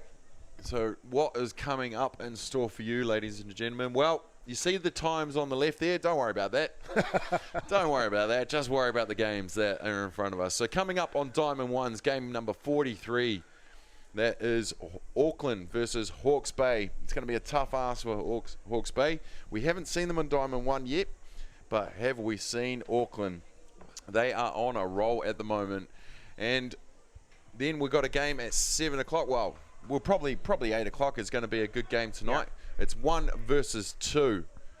It's going to be winner stamps his mark in tomorrow's grand final. The loser will have a second chance tomorrow, but Whoever gets there, is it Auckland on top? Is Yep, that they're them set? guaranteed in the semi-final. That's them set. So that's one. But it is very tight for that second spot. We're going to have 1v2 on Diamond 1 later tonight. And depending on the light, we might have 3v4 on Diamond 2. But plenty of softball still to come in this tournament. And even though tomorrow is the finals, still some big games to be played. Tell you what, I'm really looking forward to the next matchup. It's my old hometown, Hawke's Bay, playing the big boys, Auckland. However, it's not that I'm excited about. Will Micklejohn making his commentary debut on the crew. Now that should be a blast. Absolutely. Love a debut. We're going to have to go and get the shoey ready for him. Outstanding producer and director is Will Micklejohn, and volunteering his time to support the cause here for softball. Before the big guys come in tomorrow at Sky TV, they'll be airing both grand finals live on Sky Sport. A woman at 12 o'clock and the men at 2 p.m. Looking forward to that one for sure. Dale Husband will be in the house. Jackie Smith. Should be a really brilliant crew for Sky tomorrow. Dale, one of the mainstays in softball commentary. Not a bad man on a guitar as well. And a little sing-along at stupid o'clock in the morning. Well, batting for Hutt Valley is Isaac Fletcher. The catcher in the top of the 6 with none out has a full count. Inside, takes it on the elbow. And instead of walking out, just goes and picks up the ball and gets him. But Tyson Byrne real quick to walk in the middle of them. I'll tell you what, it's taken a while. They put one behind his head. Now they've got him in the front. So I know there's a few misses, but there seems to be no malice in it. But anyway, go just on to my last thing, I guess. So we'll miss our friend Stephen McIver with the America's Cup duties on at the moment. But Grawn Paladin, chance to work with him. First time with softball tomorrow. Really looking forward to that. Heard good things about Grawn, and he'll be presenting the show for us at Sky Sport.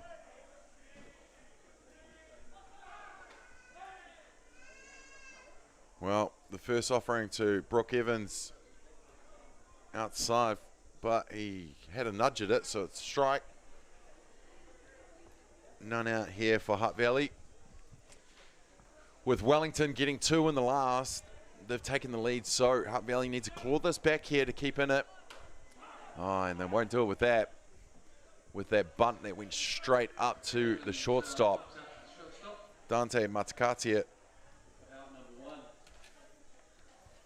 Dante Matakatia catching the ball for the first out. Xavier Herrick. And that will bring to bat the centre fielder, number 12, Xavier Herrick. Twice at bat today. 2 strikeouts. But this is the moment. This is the moment to turn it around.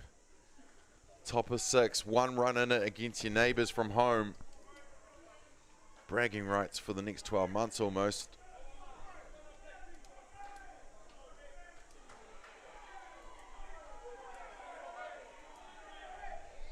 Hutt Valley with runner on 1. Aaron Dormer doing the running for them today. Bunt goes down. That's perfect placement. Ramaki though, with the gas to scoop it up and get it to first base.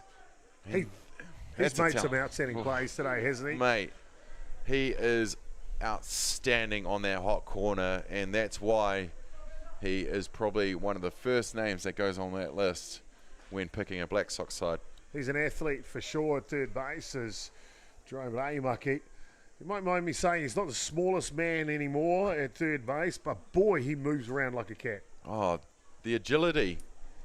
Just coming in and scooping it up, throwing off balance, well on the move is never easy.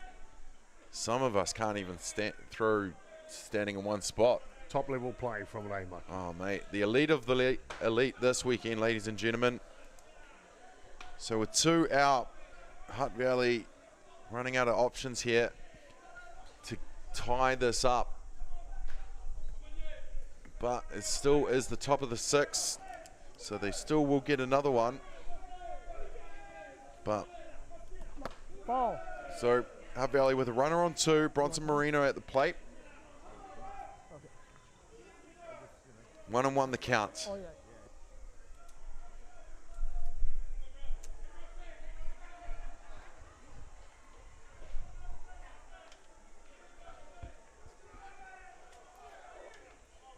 Riley Markey is still in the game for Wellington. They're going to check this one. Did he cross? And yes, he did. Marino pulls out, but he had already gone too far. And that is the call made. So 1 ball, 2 strikes.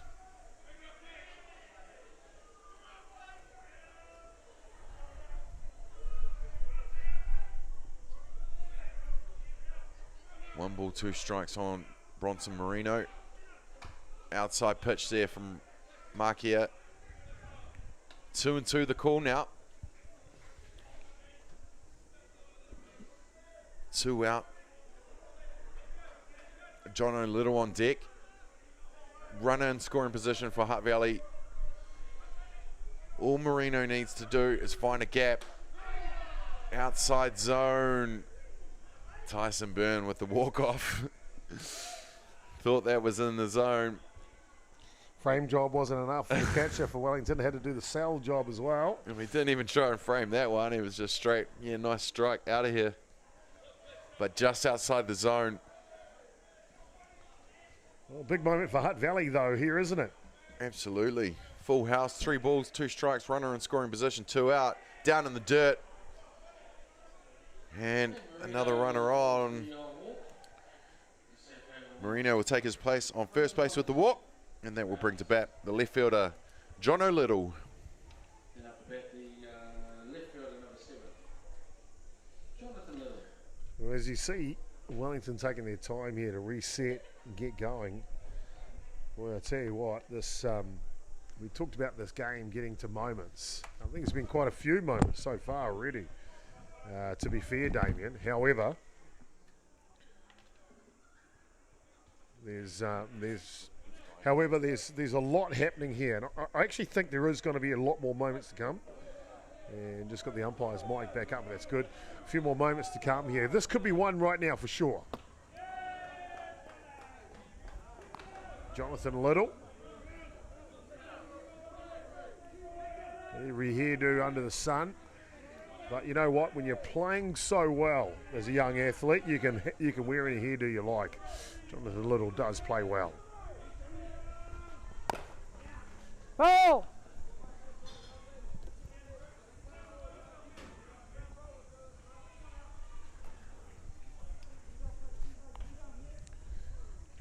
Jonathan Little, he'll step back in to go to work here. Damien was just saying he may have every hairdo under the sun, but if you play well, you can deserve to wear it. And he has been playing very well. What? Yeah, he's a talent.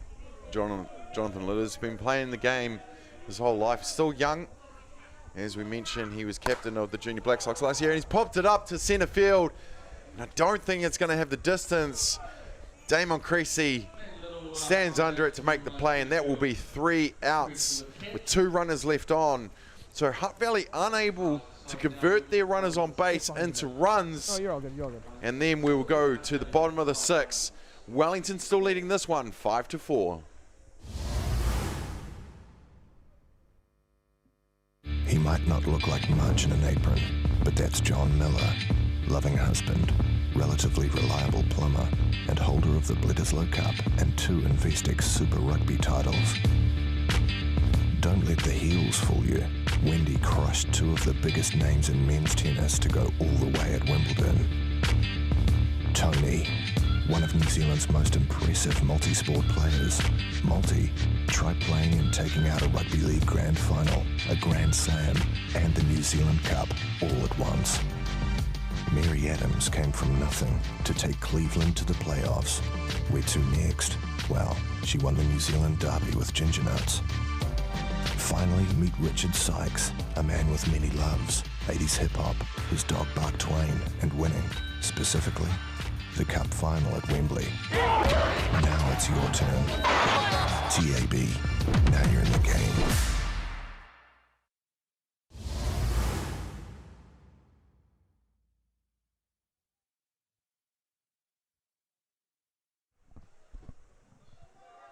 Welcome back, ladies and gentlemen, to the bottom of the 6 innings here of game number 40 of the 2021 National Fastpitch Championship. You're watching Hutt Valley taking on their neighbours from Wellington. Bottom of the 6 innings, it is 5-4 to Wellington leading this one.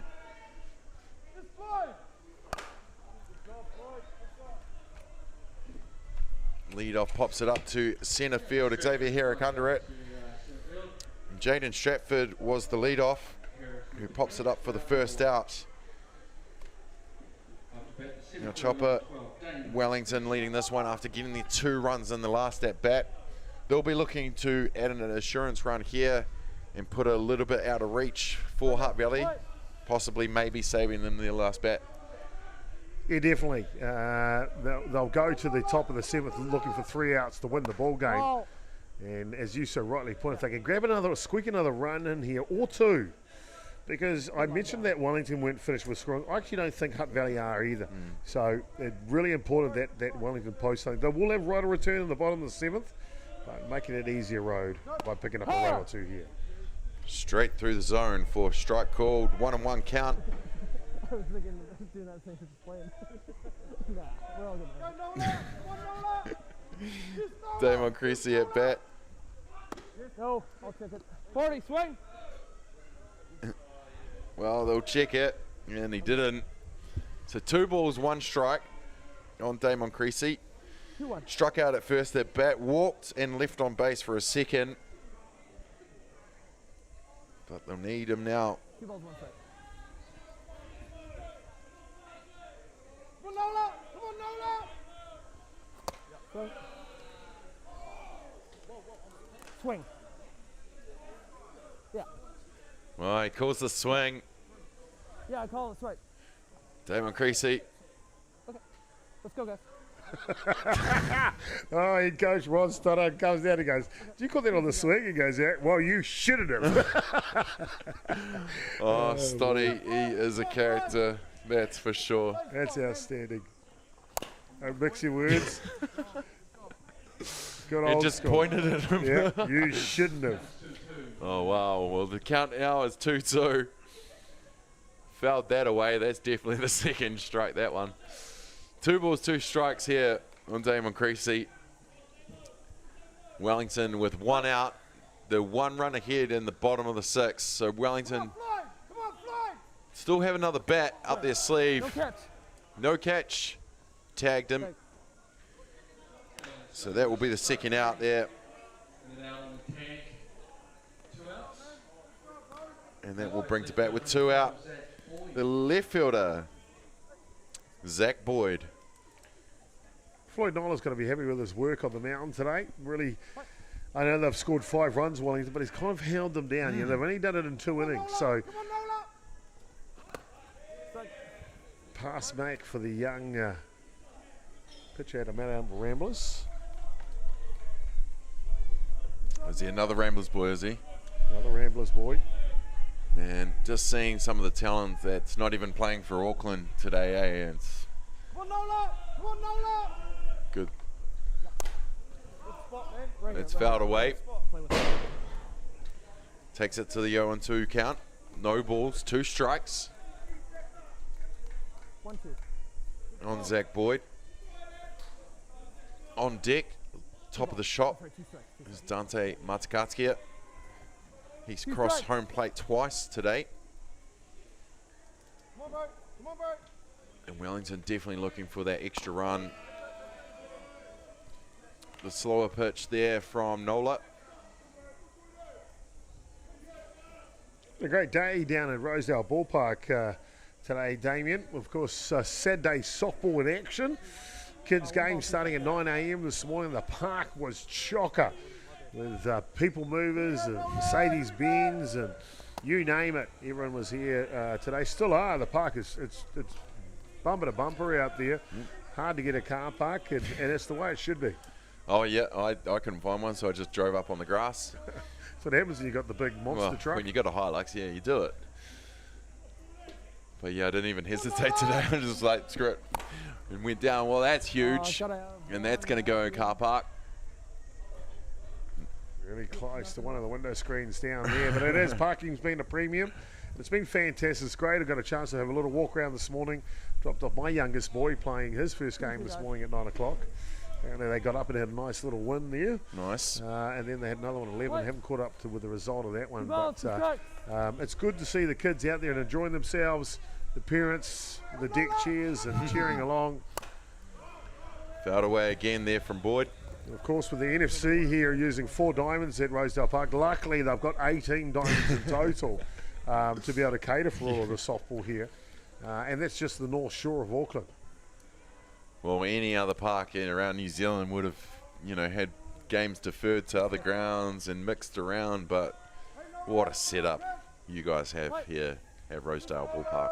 Very lucky to be supported well by the local council.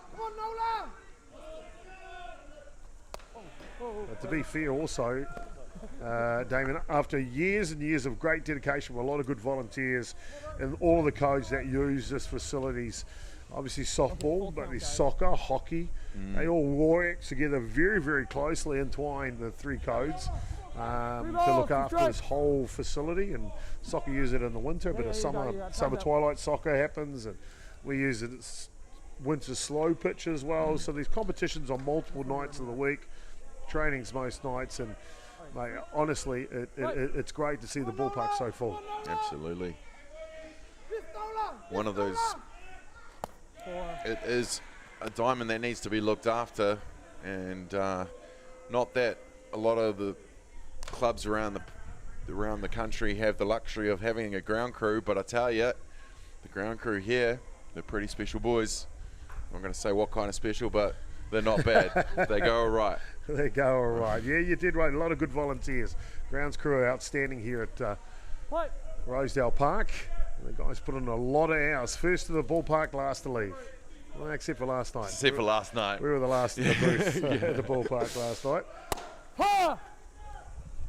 A lot better throw there from Fletcher, but still Zach Boyd will slide into second base and put himself in scoring position to grab that insurance run that Wellington are looking to get, because they're only 1 ahead. Hutt Valley still have another bat, and as you've mentioned before, Chopper, there still are runs on the board from both teams. There is indeed. Wellington, they're looking to try and make it harder for Hutt Valley to come back here. 0-1 pitch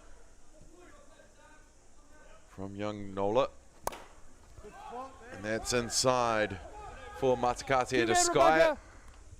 And Tane Mumu is back to get that catch, and that will retire the side, keeping Wellington scoreless in the bottom of the 6th. And we will go to the top of the 7th with Wellington still leading this by 1 run. Wellington 5, Hutt Valley 4, back after these.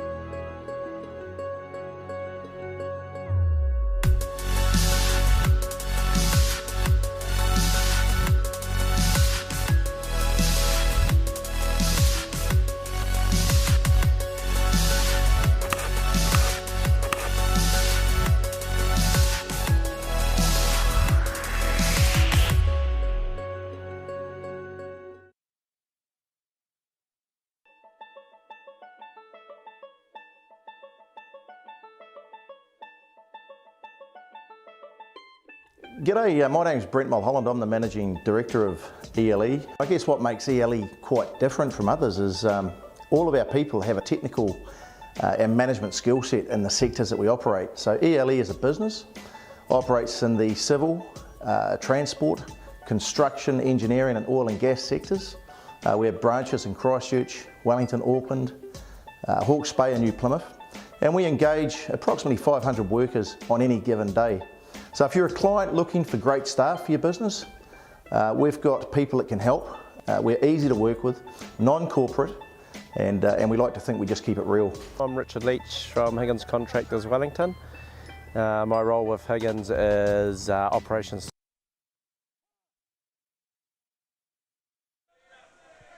Welcome back, ladies and gentlemen, for the conclusion of this one. We're at the top of the 7th innings of the Battle of the 04. Wellington leading this one 5-4 over Hutt Valley. Hutt Valley's last at bat now. Bungle up to bat. I mean, Caleb Taylor. And when you know him, you know him. Just like hearing Jennifer call Fatty on third base yesterday. Don't know if that was allowed, but she did it anyway. It's all done in kindness and out of familiarity, isn't it? Oh dear, indeed. Well, we're at the top of the 7th. I'll just update this score now.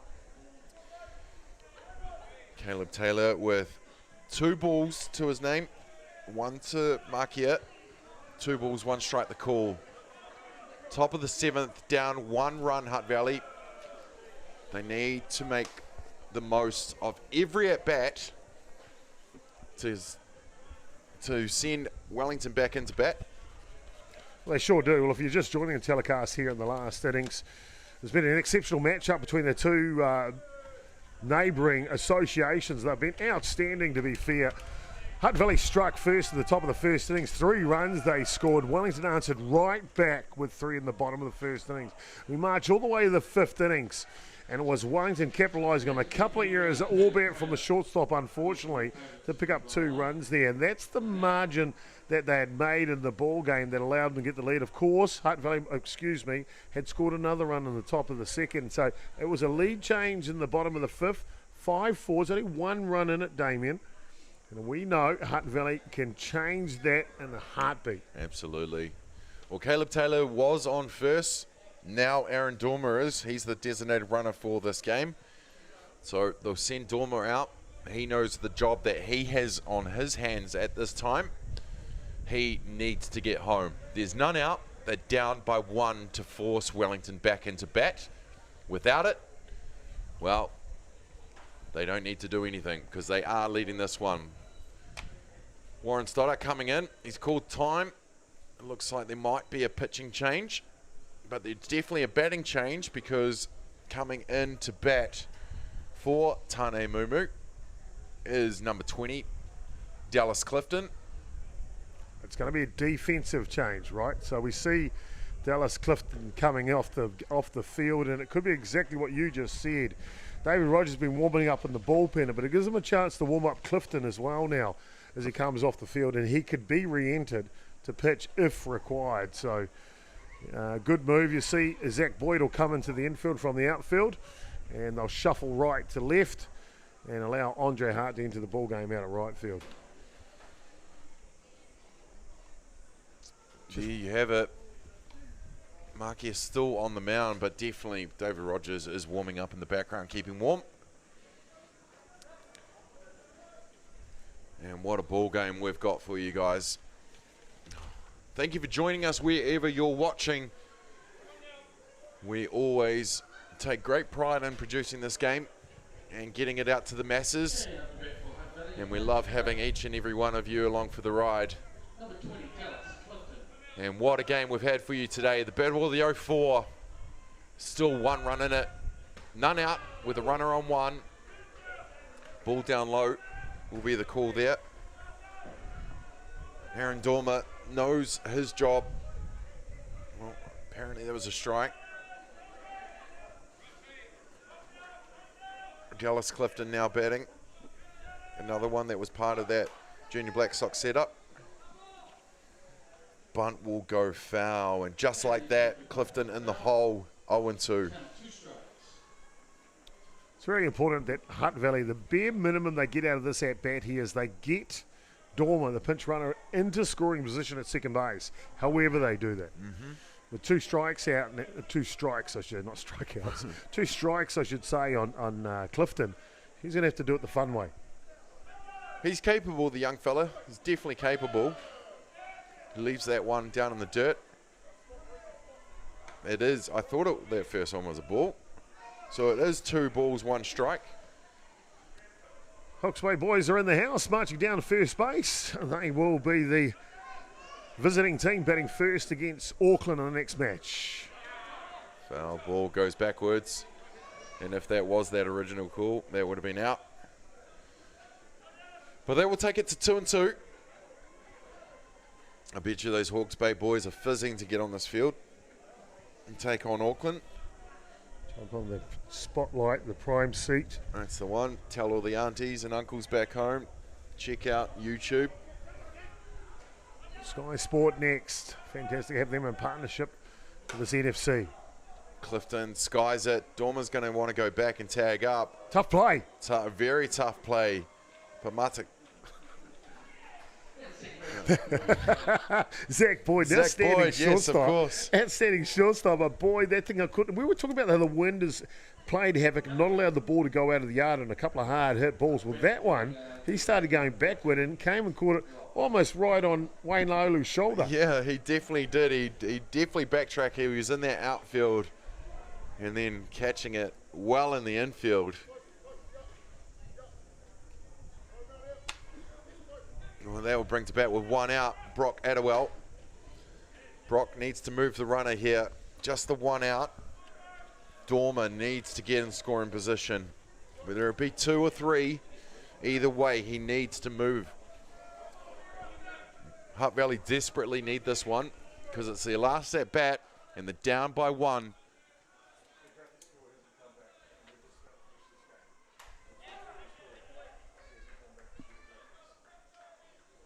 One's the count.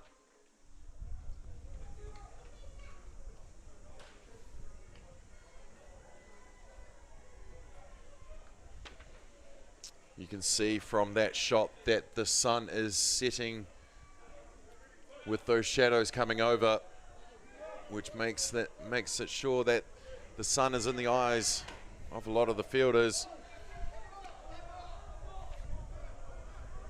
Dead ball call here. We do have a dead ball call. Which, if you know what, that is probably handy for Wellington in this case, because with that bobble at second base there, Dormer could have got all the way to 3 for sure and been on the brink of tying this ball game. So one off the foot of Adderwell kind of gives Wellington I mean, it might sound funny to you, but those little changes, we talked about moments, that could be the moment that takes this one away from Hutt Valley. Yeah, absolutely. He had every intention of getting to third base on that one, but with the dead ball coming back to reset. 1 ball, 2 strikes is the call on Adderwell. Ball. Hits the outside corner, but just outside for the ball. That will take the count to 2-2. Tyson Byrne using his shortstop arm to get it down to first base to keep the runner honest. Wayne Laulu saying before, yep, I'll be ready for it. Slower pitch there. Ramaki scoops it up. They get the out at second with Zach Boyd. Good hard slide into second base here by Aaron Dormer. Broke up that double play. It was a double play ball for sure. Yeah, most definitely. That could have been the ball game there, ladies and gentlemen. But Dormer slowing the ball down to break it up. Well. We're down to 1 out here. Brock Adderwell. He's on first base. Joel Evans. If anyone can change a game, it's this one. Yeah. Down the zone for strike called. Not ideal to leave for Joel. Kotene Tawa, when they need the man to stand up, they need a man to stand up. No one better, as you've just rightly put in, Joel Evans right here. 0-1 count. Ball. Outside is the call on that one. Riley Mark here might go the distance here. Rogers still throwing over in the bullpen. 1-1 the count. 2 out, top of the 7th. Hutt Valley down by 1 run. They need to make something of this. Well, that's the ball game, ladies and gentlemen. Wow, Joel Evans gets a piece of it, sending it to left field. It's going to be shallow though. And Zach Boyd is no longer in left field, so the left field made the play there, and that could have been a different story, but it's not. It is what it is. Wellington win the battle of the 0-4 with it being skied out to left field to retire the side. Wellington 5, Hutt Valley 4. Well, Chopper, what do you think of that one? Fantastic match, Damien. And a match that was in the balancing beam the whole way through, to be fair. Level after the first innings. Hutt Valley grabbed the lead in the top of the second, and it wasn't until the bottom of the fifth that Wellington could find an edge there. But as you just see, it went down to the last pitch, the last moment. That's the type of game it was. What does that do, though? That says that Wellington will be in our semi-final tonight. They'll take on Auckland, and that game slated for 7 o'clock, probably going to start about 8 p.m. tonight. The winner of that will go to the grand final at 2 o'clock tomorrow. You get a chance if they lose, that'll be at 11 the next day on Sunday. Well, that does it for this one here, ladies and gentlemen, for game 40 between Hutt Valley and Wellington. Wellington taking it out 5 runs to 4. I've been Damien Collins calling the play-by-play alongside Jason Gerbies, a.k.a. Chopper, calling the colour. We'll have a quick break, and then we'll be back with the next game live on Sky Sports Next. It is Hawke's Bay versus Auckland.